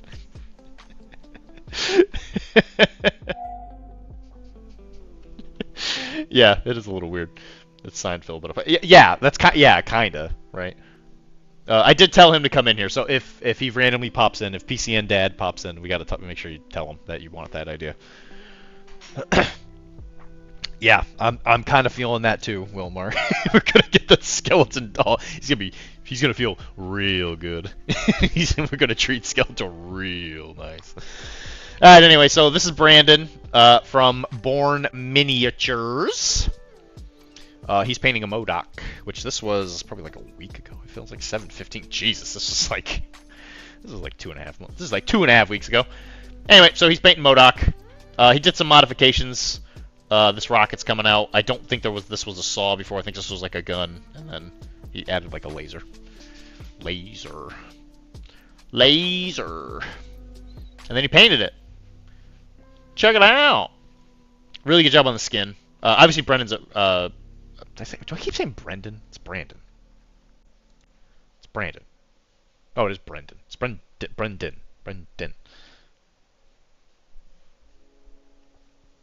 There's too many. It's just that name, man, drives me crazy. I'm just gonna call him Brand. That's what we're gonna call him. Anyway, but he's a pretty experienced painter. Obviously, he's a very good painter. I like this. This is really cool. Like there's like a little bit of an OSL effect going on, like right there, like a little tiny bit. That's super cool. Obviously, the face looks great. I've always thought that MODOK with the actual painted eyes is like a really kind of freaky looking thing. I'm not sure if this is just like like a shading thing, but it actually kind of looks like he painted eyebrows. I'm not sure if like he did that on purpose, but it works. It looks pretty good. Big fan though. I like this. Yeah, the rocket launch looks great, and the laser, obviously, little OSL, looks really good. Non-metal metallic. Me likey. Me definitely likey. And then this is a Marcher mini, I do believe. This was Bird Teeth. This is that like alternative. Yeah, he does have some lashes, doesn't he? He looks beautiful. This was the alternative like 7 Years War thing, where like the Holy Roman Empire still exists, but I think the game is supposed to be like World War I, I think. As soon as I saw it, though, I was like, "This, I guarantee you, the alternative thing that happened in history was the 7 Years War. I guarantee it." I looked it up. I was immediately correct. I was like, "Ha ha! Yes! I'm a genius. Genius!" But this is a Holy Roman Empire, what appears to be like some kind of heavy trooper. Maybe the 30 Years War. No, it was the one between like Catholics and Protestants that like tore through the German, the little tiny German countries for the Holy Roman Empire. Was that the 7 Years War? I thought that was the 7 Years War.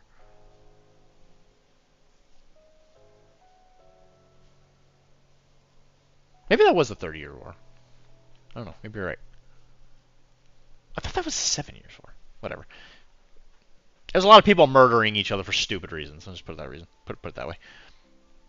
It's got some blood on the shield. Oh my god, he bashed some guy's brains all over this shield. That's not what shields are for. Shields are for protecting, not for bonking. It's a pretty cool universe. I thought the models looked cool. I need a new game, like a bullet in my brain, but yeah. I'm not going to jump into this game, but I could see the temptation to at least paint it. But yeah, I like it. Looks good. I like that creamy kind of white color, a little white off-white color. Looks good. So Bird Teeth's doing a good job. This is Josh with his finished starter box, which is the Maelstrom versus Tiger Claws. We have seen these, at least the Tiger Claws part of it, separately. This is the picture he took for his fixer status. Yeah, the 30 Years War that started with the defenestration of Prague. Have opinions about the wars of religion moniker. Whatever. The one that was a Catholic, it was the Protestant League and the Catholic League. That's the one I was talking about. What game was that? That would be great. Trench. It's called Marcher. Marcher, I think. Those would be really good models for Trench Crusade. I agree. But yeah, he did a fixer application. I believe that these are not his. I think he borrowed these and took a picture of them. I think it looked pretty good though. I like that kind of chromy white color with the black. I think that works pretty well. These are a couple more models I gotta paint from Mike. Ugh. But they look good. I think this looks great for a starter box for sure. Tiger Claws aren't his, but Maelstrom is. No, the Tiger Claws are definitely his. The Maelstrom is not Josh's. I think it's Isaac's. I think. But they look great. I'm a big fan. I like the green pants. That's actually kind of a really cool way to do that. Kind of make it look like army pants. Mr. Fancy Pants. And then this is Cord, who recently got a Steel Phalanx army. And he's going with this like pinky purple kind of, I don't know if lilac's the word, but I like it. I kind of dig it. I think it's a cool color. You don't see a lot. I'm so happy that they finally just put Adelania's little robot thing on her model. Like I'm glad they did that finally, because that stupid thing being a separate model is dumb. Who are those models? That's Phoenix, Merm.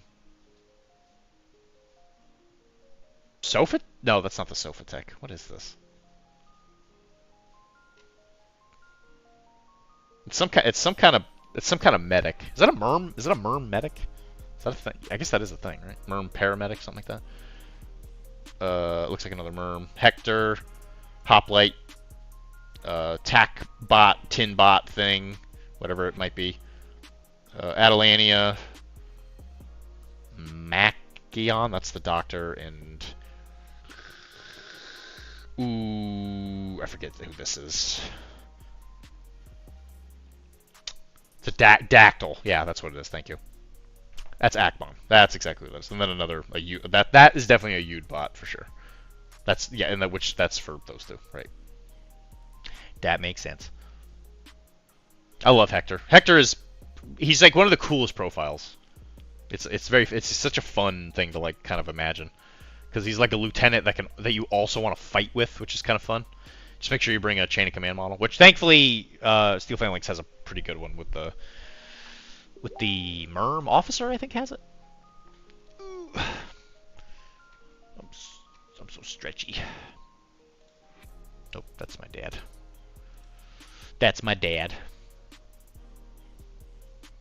The Dactyl is my proxy for my hacker. BAMF! Yeah, he didn't put the BAMF thing, because you can actually put the words on his model. You can put like BAMF right here. It's like a different version of the puff. The puff. I love the color gradient here. This looks like he airbrushed it, or at least washed it. Like a wet blend. It's not boof. What are you talking about? And then he painted it. He's starting to refine this. Looks really good. This is definitely brushwork, 100%. And then he's starting to put the colors in. This model also has an option to have two sabers, and also I think there's also an option to put like a saber in his tail, isn't there? That's all air. Okay, that makes sense. That's definitely not airbrushed, but yes, yeah, for the first picture, 100%. Yeah, it looks great. I love the color choices. Like this is such a cool. Like you could tell this is old comic book just because they had purple, and they were like, okay, what can we get out of this purple? And I think Nightcrawler is just an absolutely phenomenal, like, color palette demonstration of like what they had. Not the tail, which was something else. Okay, so they didn't have the three. Because I know in the comics sometimes he tri-wields swords. Like that's the thing that he has done, at least in the past. The blue looks great. I think the blue looks perfect. I really dig that blue. It works really well with the lilac, purple, magenta, whatever. And yeah, I think it looks great. The red looks great. Is this model done? Because this is definitely not, yeah, the basis paint. This is done. You painted this to be done with it.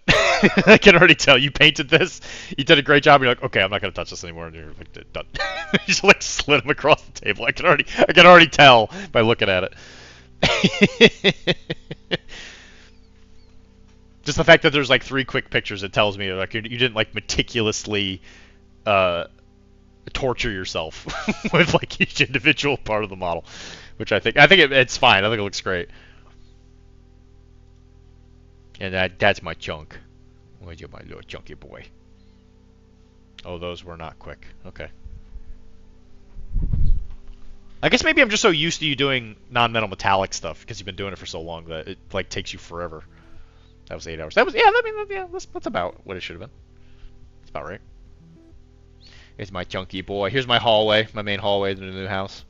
That's a bathroom, so It's like this like little four-way intersection. He just loves sitting there because nobody can go in the house without him seeing. Yeah, he's cute. He's a cute little boy. He's such a cute boy. I love my chunk.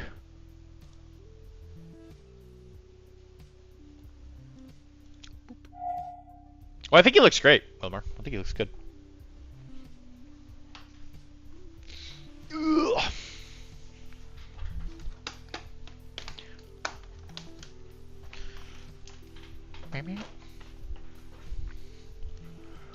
Alright, so we gotta paint this chair like my chair.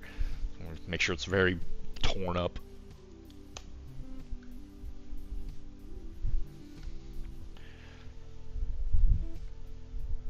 I guess it is more black than red. I just don't know if I want to put more black on this model. So I'm gonna do the inverse. I'm making the executive call.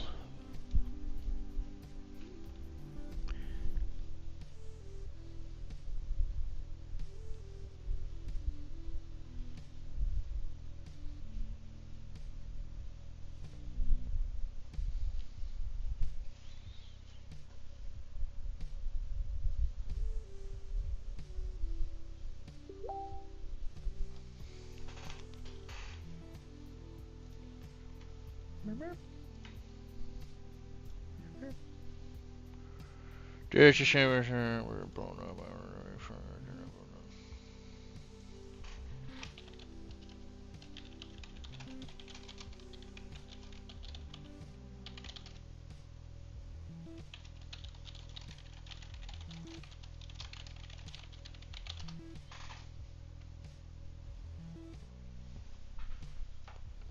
Sorry, Dad's messaging me about the car.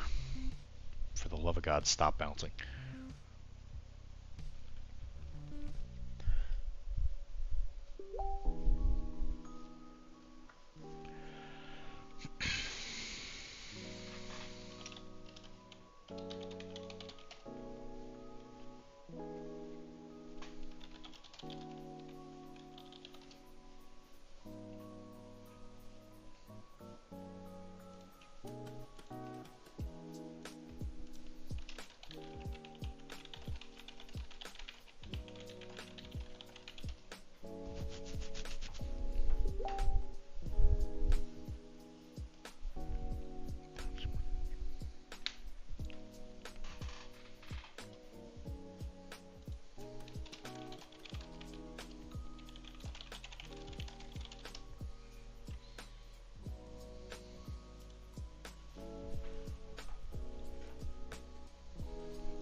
Is okay. Oh, there's actually a little cushion right there. That's perfect.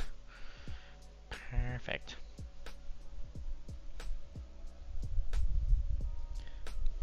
So I'm gonna put the model on here just to see like how much of this chair is even gonna be visible. So just to kind of determine how much effort is gonna go into like painting this thing. I suspect a lot less than I might put more effort into. It's like, look at this incredibly torn up chair that just involved all this work, and now I'm going to put a model where you can't see any of it.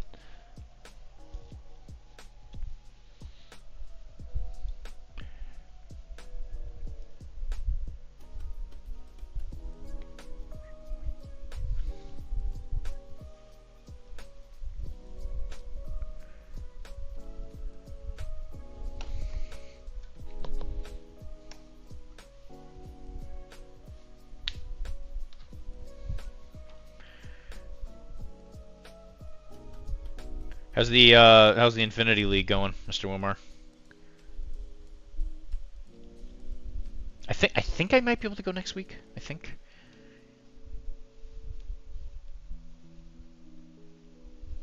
I have a weekend where I gotta travel. I don't. Is that might be next? I don't know if that's next week or not.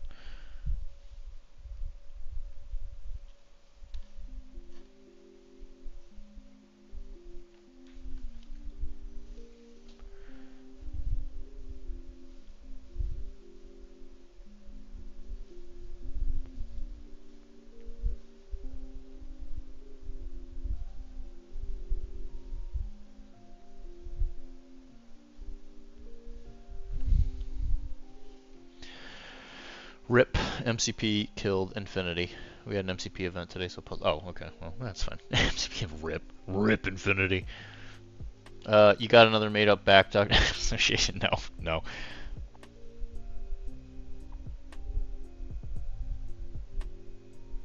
Nothing so crass. There's just I'm going to a game night thing with a friend of mine.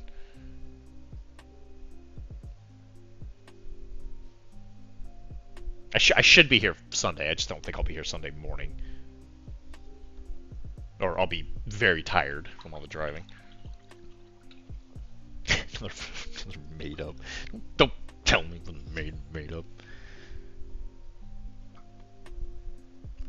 Getting real tired of the sass. The sassy molassy.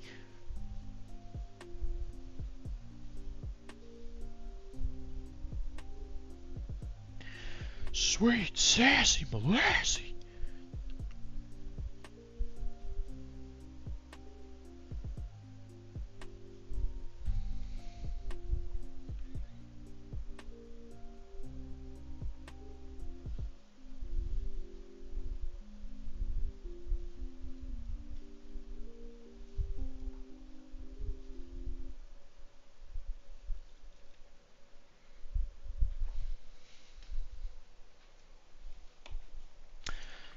Make with the the content, Pete, man. What do you think I'm doing? What do you think I'm doing right now? Tell Hong Kong, because I don't think I can describe it in text. Okay.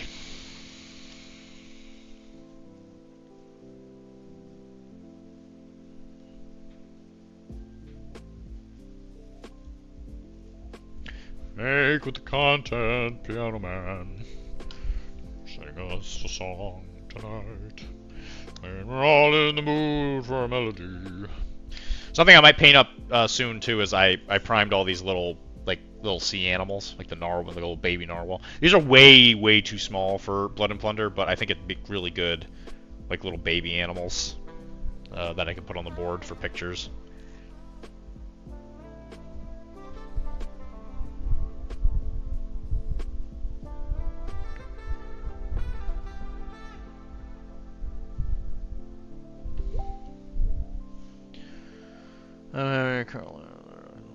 Okay, sweet.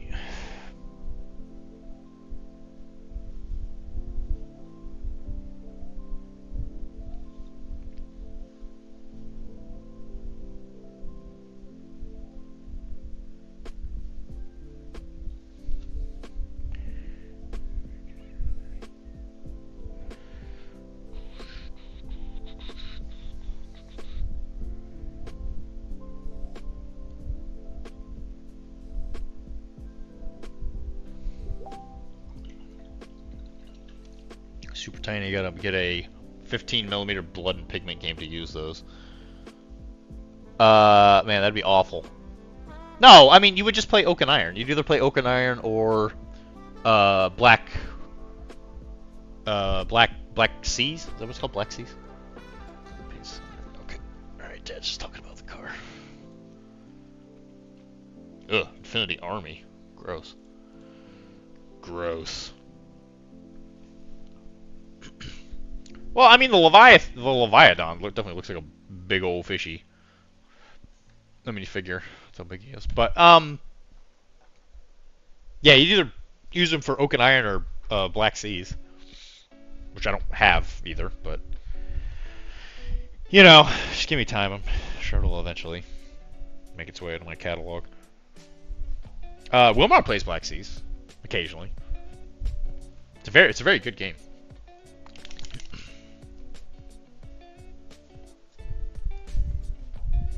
I played it during COVID, I think. I played it during COVID. We had a grand old time. Grand old time.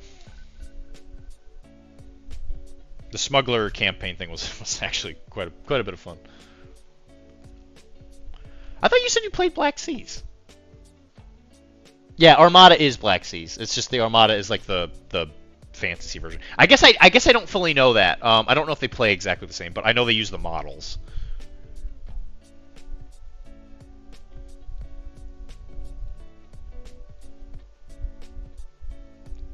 like if you play the regular human faction, they use Black Sea models. I know that.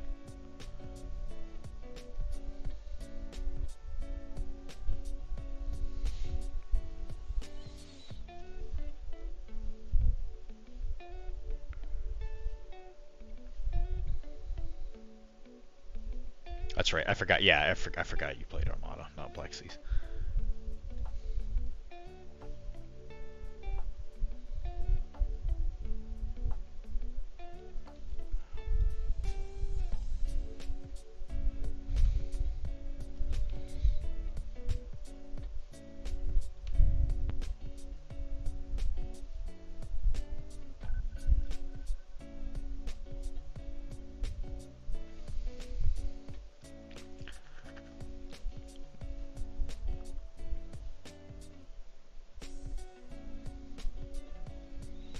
I guess I should watch, like, somebody do a battle report of the game, see if it's the same.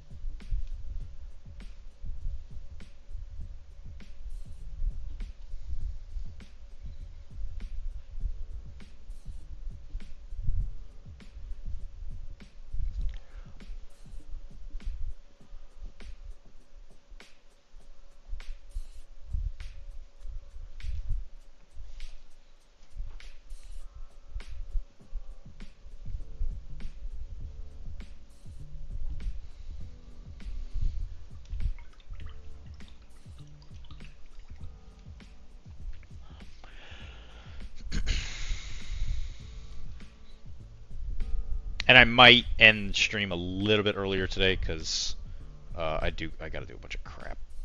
I gotta do the moving stuff tomorrow, and I want to make sure I have time to order the rental, so I can spend another $100.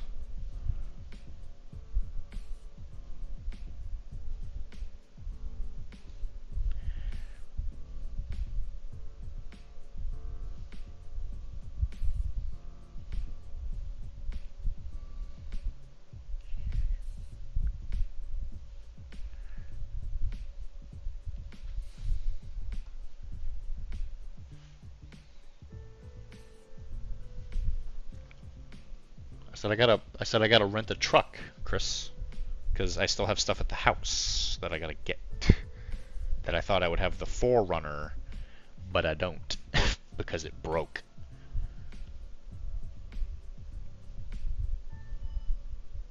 So I have to spend several $100 more.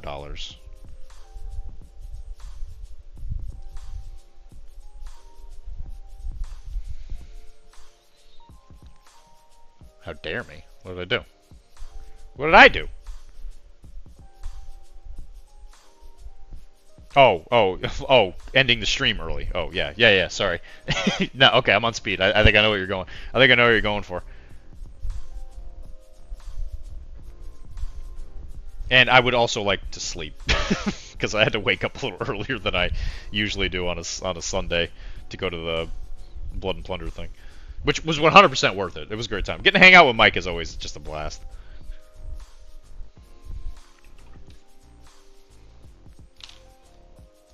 The seat is looking real preem. Real preem, choom. Yeah, so if we actually slide this kid in there, how much of it's actually visible? Yeah, you see, like, none of it's actually even really visible. Like, which kind of stinks. Like, you can see a little bit of it, but... Yeah, so I'm not gonna be too worried about like super smooth blends or whatever.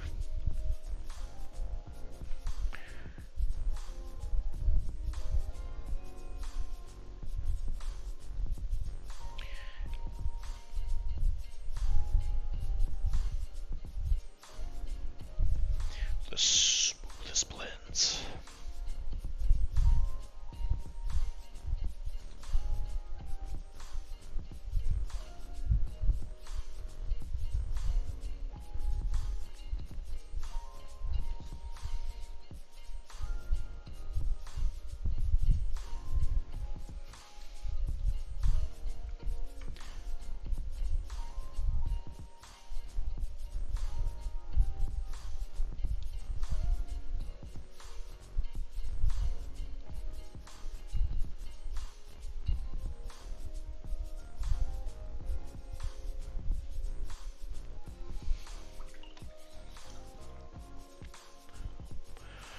You don't already understand oversized pickup? What kind of Florida man are you? I had a 4Runner, and then it broke.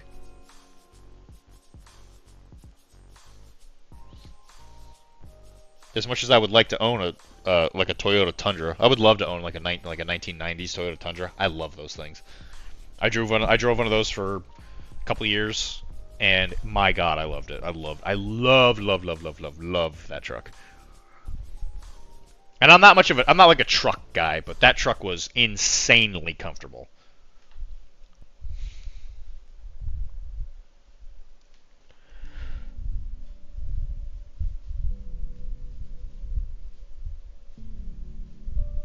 Okay, I should probably paint the stickers after as well. Okay.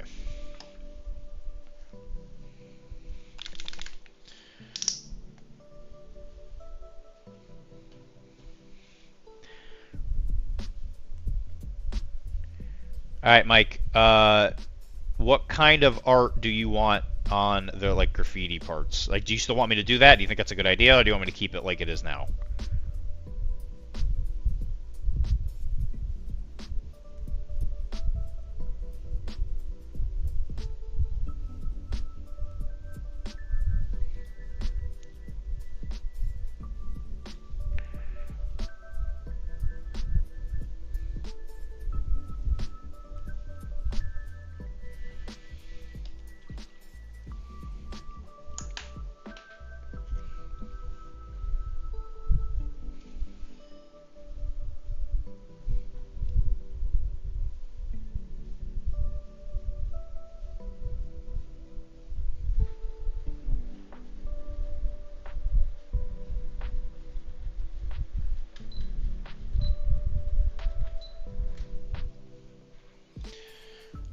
I don't know, like cyberpunk slang. That's a weird answer, but okay. I accept. I'm saying, do you want me to keep it clean, or do you want me to still do the graffiti? On, like, you know, the back of these things and stuff. Like, because there's a couple stickers here that I'm definitely going to paint. I don't care either way. I'm fine with it before you ask me what I want to do. If you tell me to just do whatever I want to do, I'm going to throw this in the garbage. Answer the damn question.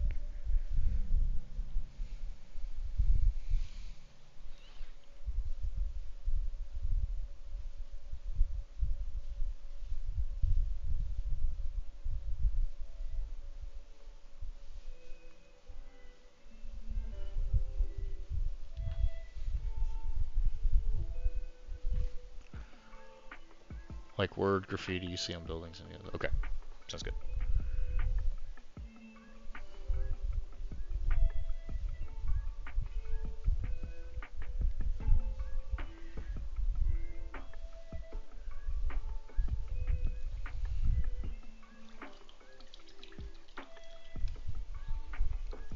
All right, so we're gonna do a little bit of worn outness of the leather of the leathers.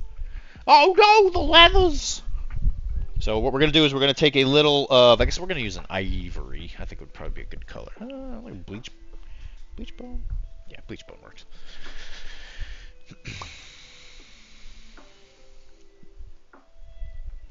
And we are just going to dab, some kind of like worn leather effect on the areas that are going to get rubbed on a lot. So like right there.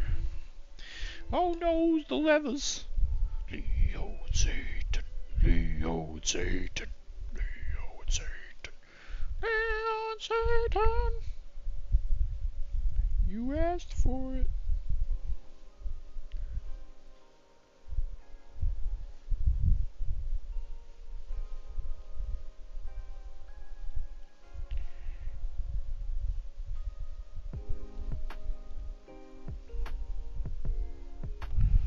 Oh no, the leathers.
cyberpunk building graffiti.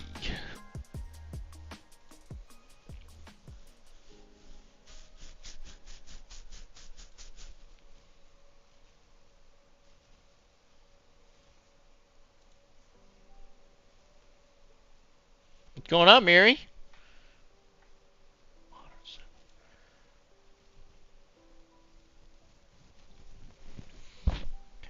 What's been up with you, brother?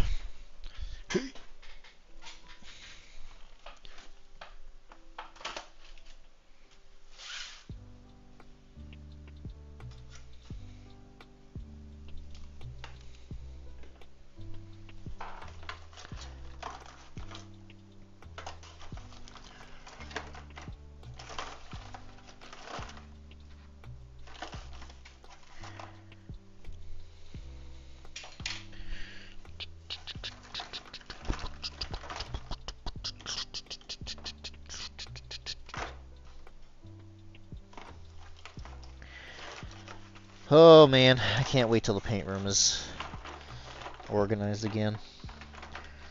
Oh, there I go killing again.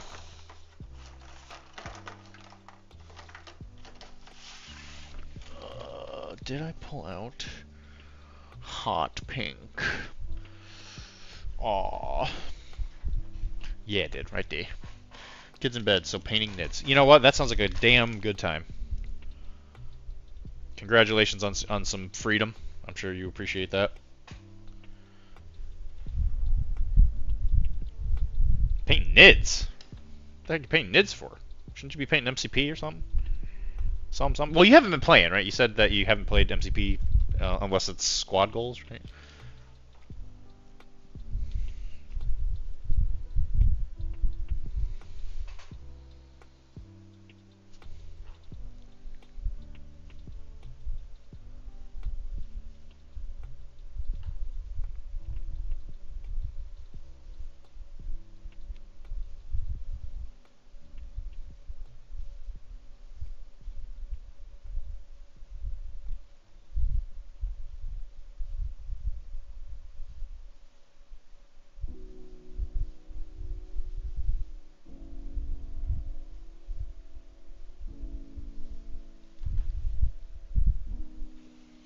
I haven't played much of anything, just painting since May. 2 games of MCP and 2 games of 40k Combat Patrol. Combat Patrol is like a good idea though. That's how that game should be like enjoyed for the average human, in my esteemed opinion.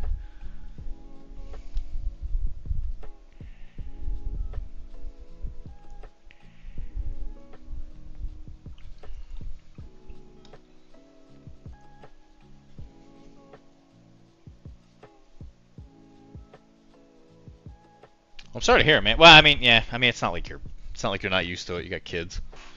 As much as it sucks, it's like you kind of know. You just kind of you just kind of know.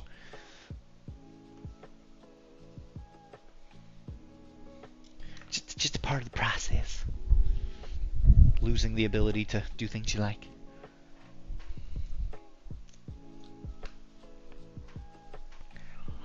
Like today was a good example. The guy I was standing next to while we were playing our narrative thing today. He like looked at my stuff and he's just like, I can't believe your stuff looks like the way it is and blah blah blah. And I said, yeah, you probably don't want to compare yourself to me because it's like I have none of the issues that that plague other people.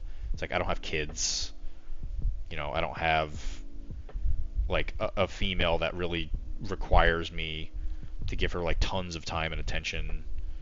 So it's like when people are talking about that kind of stuff, I'm like, listen, man, you got obligations I do not have. It is not fair for you to think like, oh yeah, you know, I could be as good as him without like, you know, just like the amount of time I could put into stuff that other people can't. And I'm like, you should not feel bad about that. That is not your fault.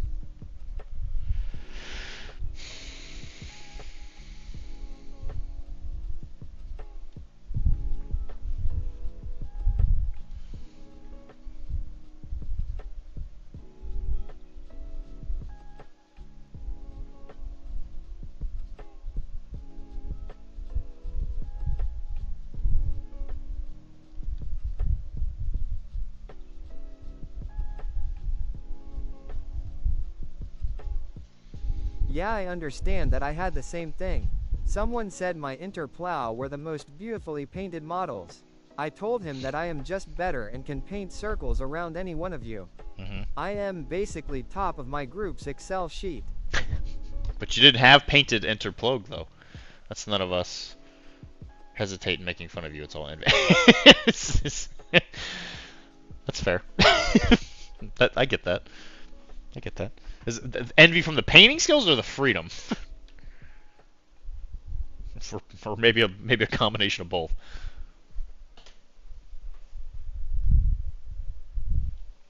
I guess those two things kind of go hand in hand in a lot of ways.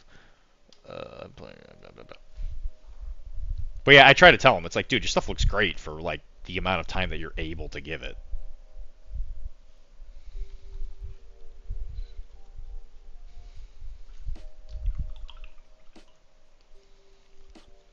Oh, sweet freedom. Shine that light on me. Shine that light on me. I mean, you're gonna get there, Chris. I mean, you got a good chunk of it out of the way. They're at the point where they're like functioning like human skeletons at this point, you know? It's like they have like opinions and they can kind of move around without you having to like clean their butts. So, you know, you got through some landmarks.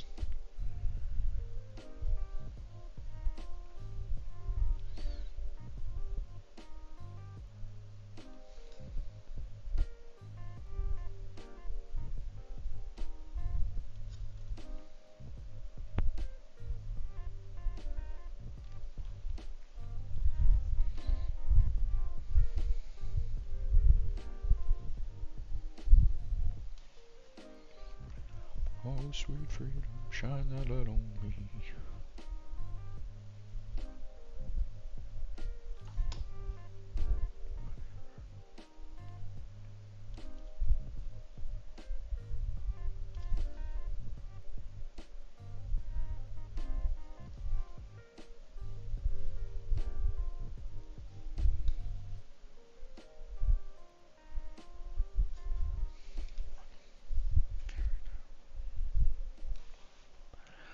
That's true. The moment-to-moment neediness is trying to right. That's what I'm saying. So it's like you're hopefully. I mean, it's going to happen where they're going to do something like they're getting to that age where that like now when they start making mistakes, it's like, oh, okay, this is like actually a problem, as opposed to like, oh, you fell down and you think we should kiss you goodnight or whatever. But it's like getting to the point where they're like, oh, they're like gonna light something on fire or whatever and burn the building down.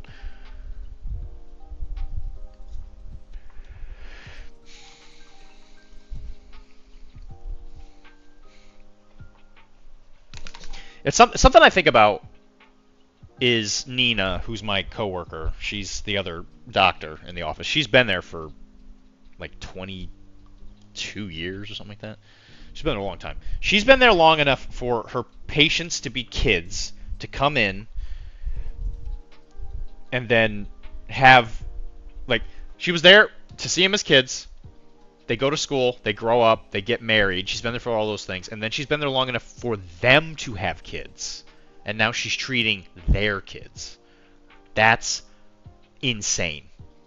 That's absolutely insane to me. It's so cool. It is such a cool thing.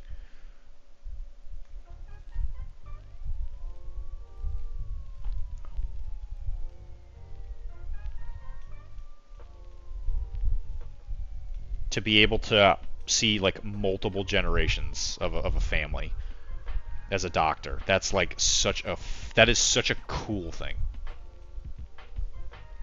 That is like dream doctor. It's like dream doctor scenario to me, where a family trusts you enough to like take care of their like literal like week-old baby, and it happens all the time. Like Nina, like those kids are born and then like maybe a week later they're in there getting adjusted. And I'm like, this is so friggin' cool.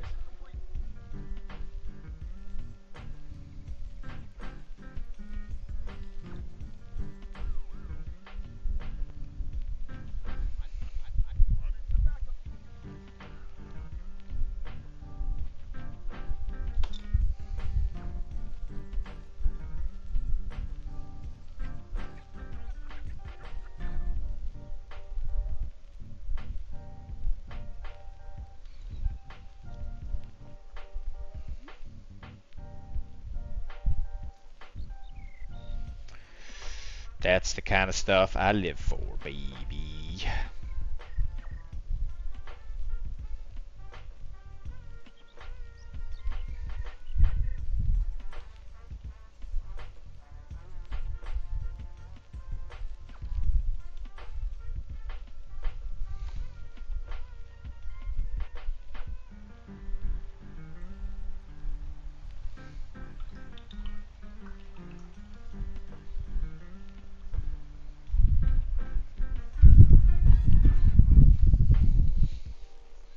Is there such a thing as a pediatric... Oh, God, yeah.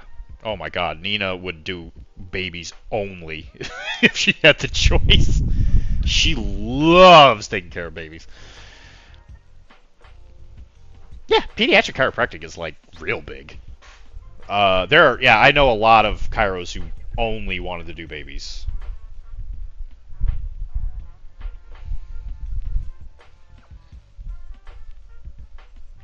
There's chiros for, for animals and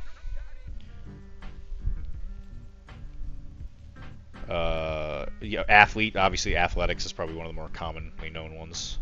That's probably about where I go. That's probably the one I'm most well known for.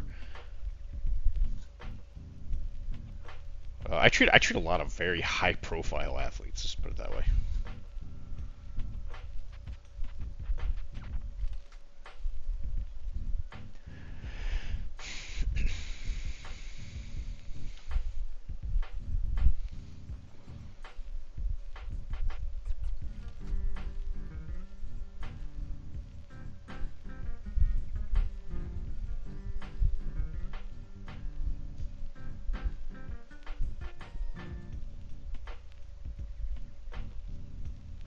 Yeah, chiro is all-encompassing. Let's put it that way.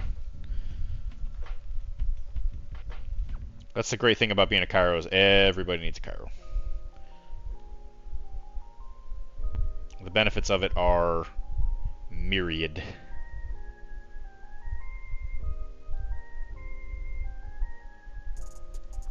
Like I definitely have. There's some people I have had some breakthroughs with where I'm just like, Jesus Christ.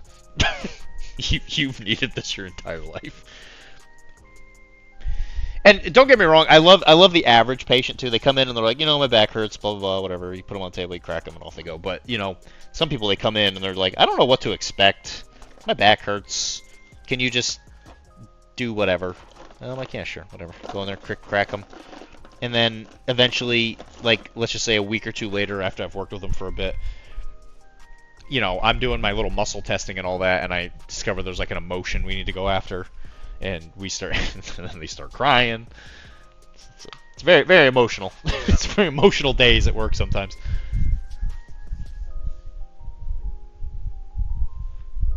But yeah, I've heard some. Let me just tell you, I have heard some stories.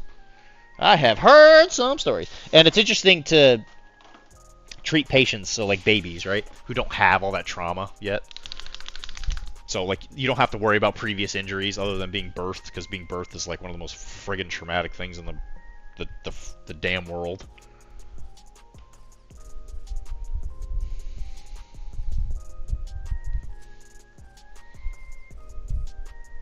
Thankfully, a lot of the birthing stuff that American doctors were so stringent on using, they have decided to finally stop using, since, we proved that it was dangerous for, having kids like in the 80s, and they, now that it's the 2020s, they're like, oh, we should do that. Like forceps. Forceps are a good example. Like forceps were notorious for causing like CP in babies, because it caused like a spinal injury, which caused, a lot of times it was like a walking, it would cause like a weird gait, or some kind of weird movement. It was very, very common.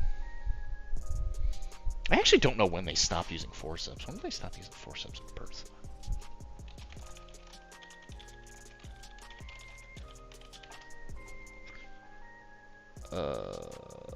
Mid 1900s. That's bullshit. That is definitely not when they stopped.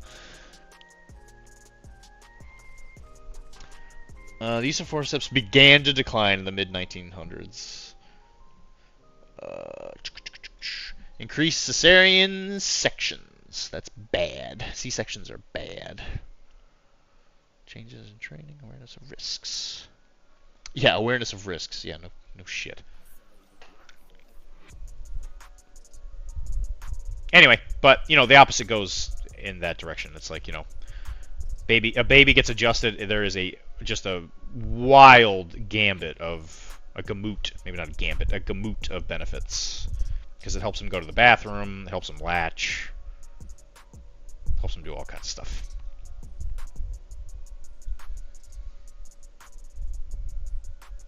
It helps with ear infections like crazy. That's the one that babies get all the time.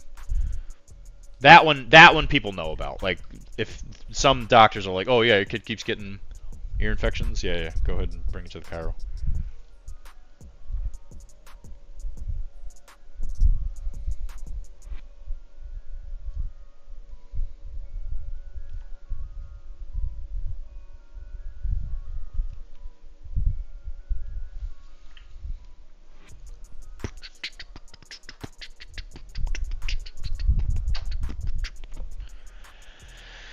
Oh,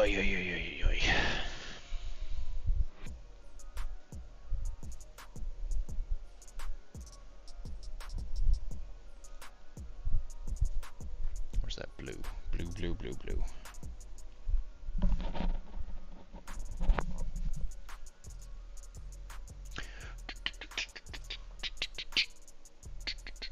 Baby's bones are like Play-Doh. Chiros can model them into whatever, like a car. Yeah, that's exactly what we do. Bones are made of Play-Doh. They are very gooey. It's true. Bone molding is a thing. I mean, especially with kids with heads that are shaped a little differently. Chiros, there are definitely some pediatric chiros that will like kind of shift the cranial bones to help with that. I wouldn't say that's super common, but I definitely have seen that.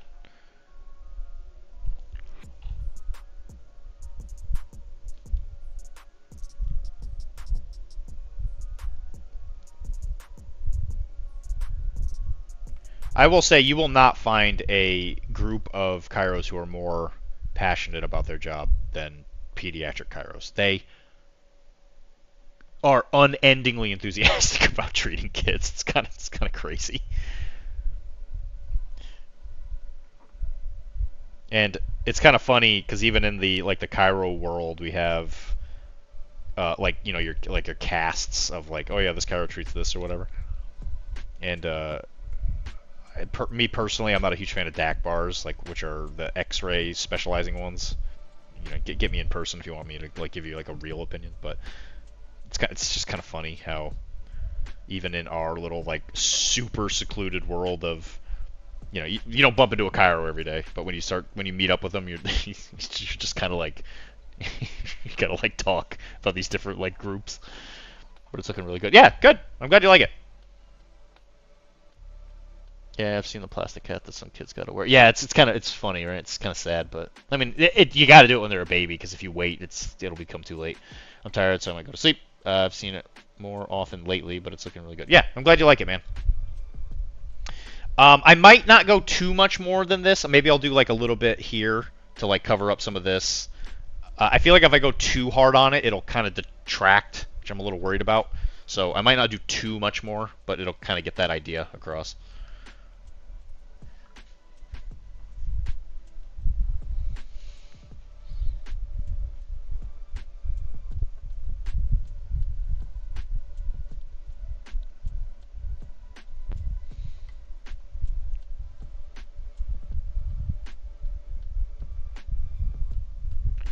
And obviously I'm not going to glue the kid in. I am the lord of the cuck chair. Yes. Tomorrow you can tell me if you want more on it or something like that, because I'm not going to be able to finish the whole thing and varnish it before then. So just keep me posted. I'll show it to you tomorrow. Can do, Jerry. Good night, bud.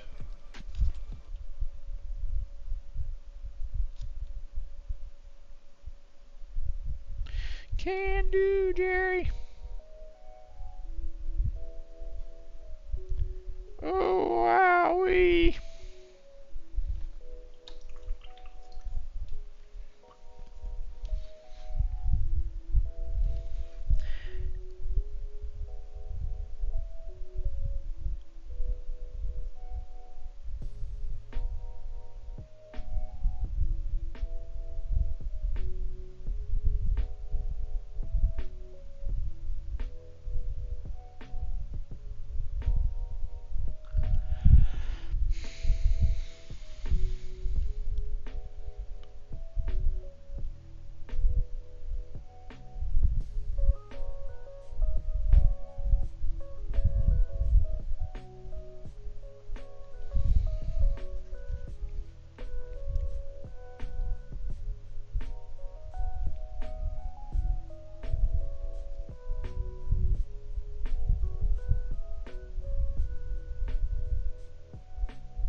I think I will finish this little graffiti thing. And then I think I'm going to call it there, because I'm going to work on this computer. This computer. Separately, I think. And I'm tired. I'm tired and hungry. I want to eat. I want to go to bed. Blah blah. Gotta get that car rental thing all set up. I don't like making excuses, but Dylan's sleepy.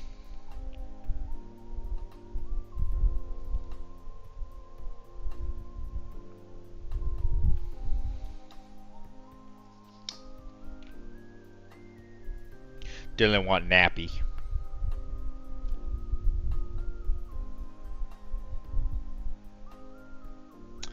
Chris, you're an expert on this. Is this starting to look like a trapper keeper?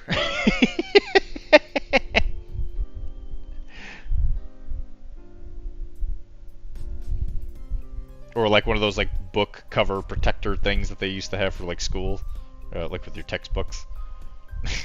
I remember those things, like the dust covers.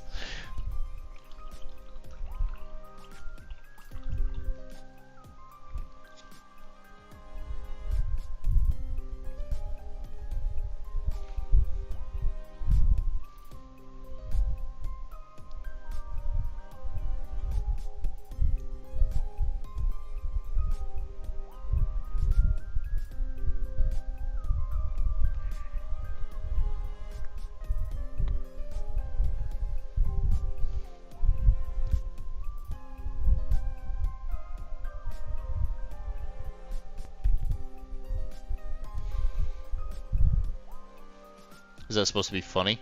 Yeah, it is. That it's looking like a trapper keeper, because it's very 80s.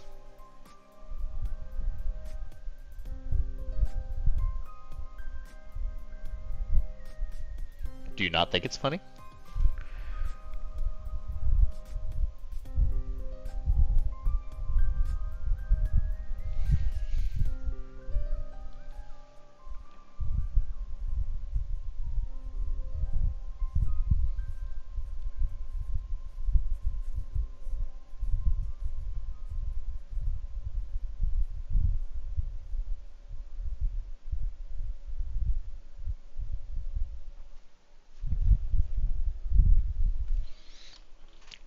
Isn't that what trapper keepers used to look like?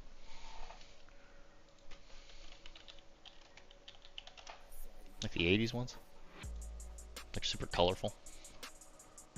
Yeah, with the that 80s style, with the shapes and stuff. Yeah, the different designs. Oh yeah, I forgot about leopard print. leopard print. That's always the fun thing about Cyberpunk. It's like that. It's like futuristic, but like also it's the 80s. It's like the 80s version of futuristic, which is always kind of funny.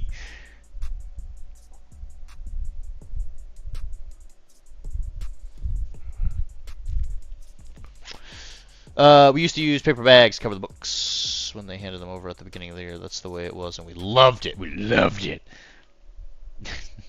Yeah. Well, I don't know. Maybe it was. I mean, you went to school a couple generations. I just remember, in the Scholastic Book Fair, we would always be super excited to get those the dust cover things. I don't know if you know what I'm talking about. They're it was this super stretchy material that used to wrap around the book covers, and it was a way for you to identify the book based on what the design was. I remember being weirdly excited about that kind of stuff when I was a kid.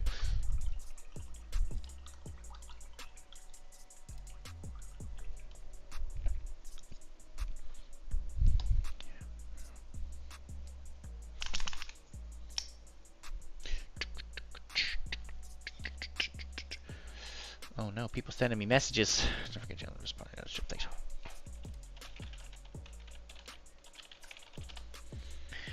I want Din Din. Kara, help me make Din Din.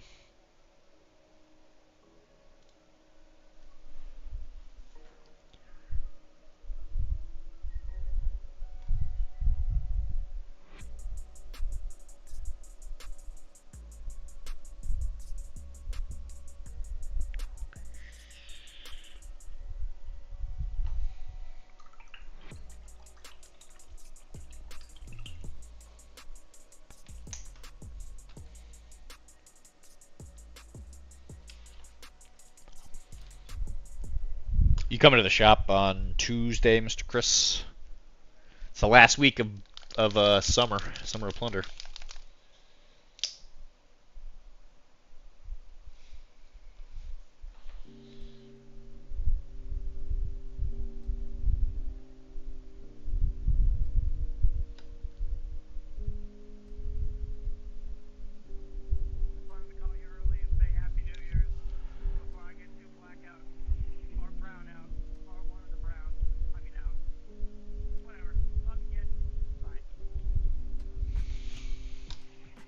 I'm gonna try. Sweet. Well, if you stop by, if you need a game of Blood and Plunder, I'm definitely down. Keep me in mind.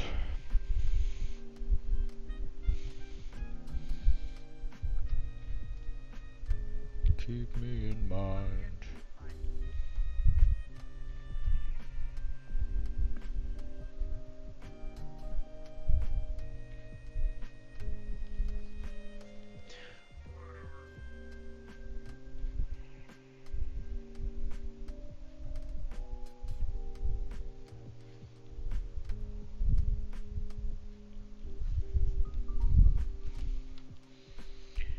Keep me in mind.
I might be going off camera on this one. Sorry, this is kind of weird angles here.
I think I need to let this stupid yellow dry.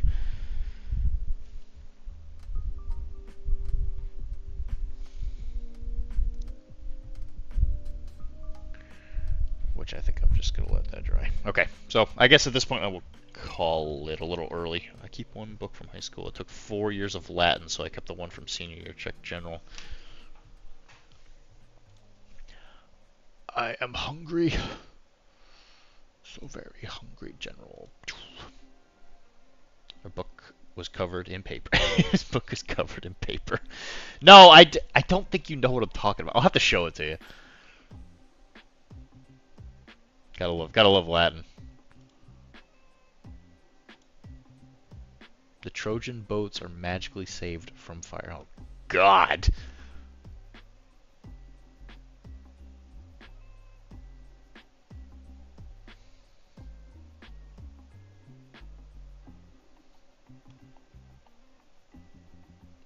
kind of, I don't know, that's kind of cool. When you're learning Latin, you get to learn mythology. That's kind of neat. I'm into that. I support that.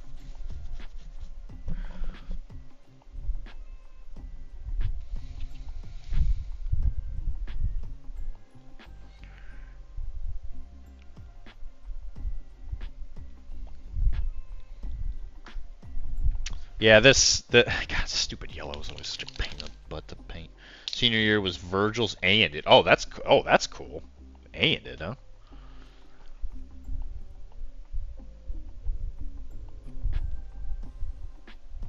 I just want the paint to stick. Damn it. Whatever. I don't care. I don't care. I don't care about anything. Yeah. I think this is looking pretty good, though. I think those screens are going to be kind of fun to play with. And we'll do the I'll paint those, and then we'll do the OSL after, like, kind of beaming like onto the thing after the kid is done. But I don't know. I kind of like it. Tomorrow we're going to be working on BMP stuff just because it's Monday. So we may not work on this too much. We might work on a little bit, but I definitely got some stuff I got to paint because I didn't even touch it today. I might work on this maybe a little bit on my own after I'm done eating, but I doubt it. We'll see. We'll see. Anyway, I'm going to go make food because I'm about to starve to death. Guys, thank you very much for joining me. I'm Dr. D. This has been the painting stream. The Deezaster Zone. And if you want anything specifically painted or blah, blah, blah, you want to talk or blah, blah, blah, email me at furypainting@gmail.com. And of course, I am always willing to talk to people on Discord. You can find me everywhere. I'm all over the place. And Dr. D. If it's Dr. D, it's probably me. And we are gonna probably paint stuff for Nova until Nova happens, and then after that's probably gonna be it might just be like a free-for-all. And I assume it's gonna be a lot of stuff for other people, I imagine it's probably gonna turn into. But guys, thank you very much for joining me. I need to get my life back in order. This car thing really stressed me out more than I thought it would. But such is life. But guys, I will talk to you tomorrow. I should be here tomorrow. Nothing should stop me. And if anything does, I'll be sure to tell you. But love you guys. Thank you very much for hanging out with me.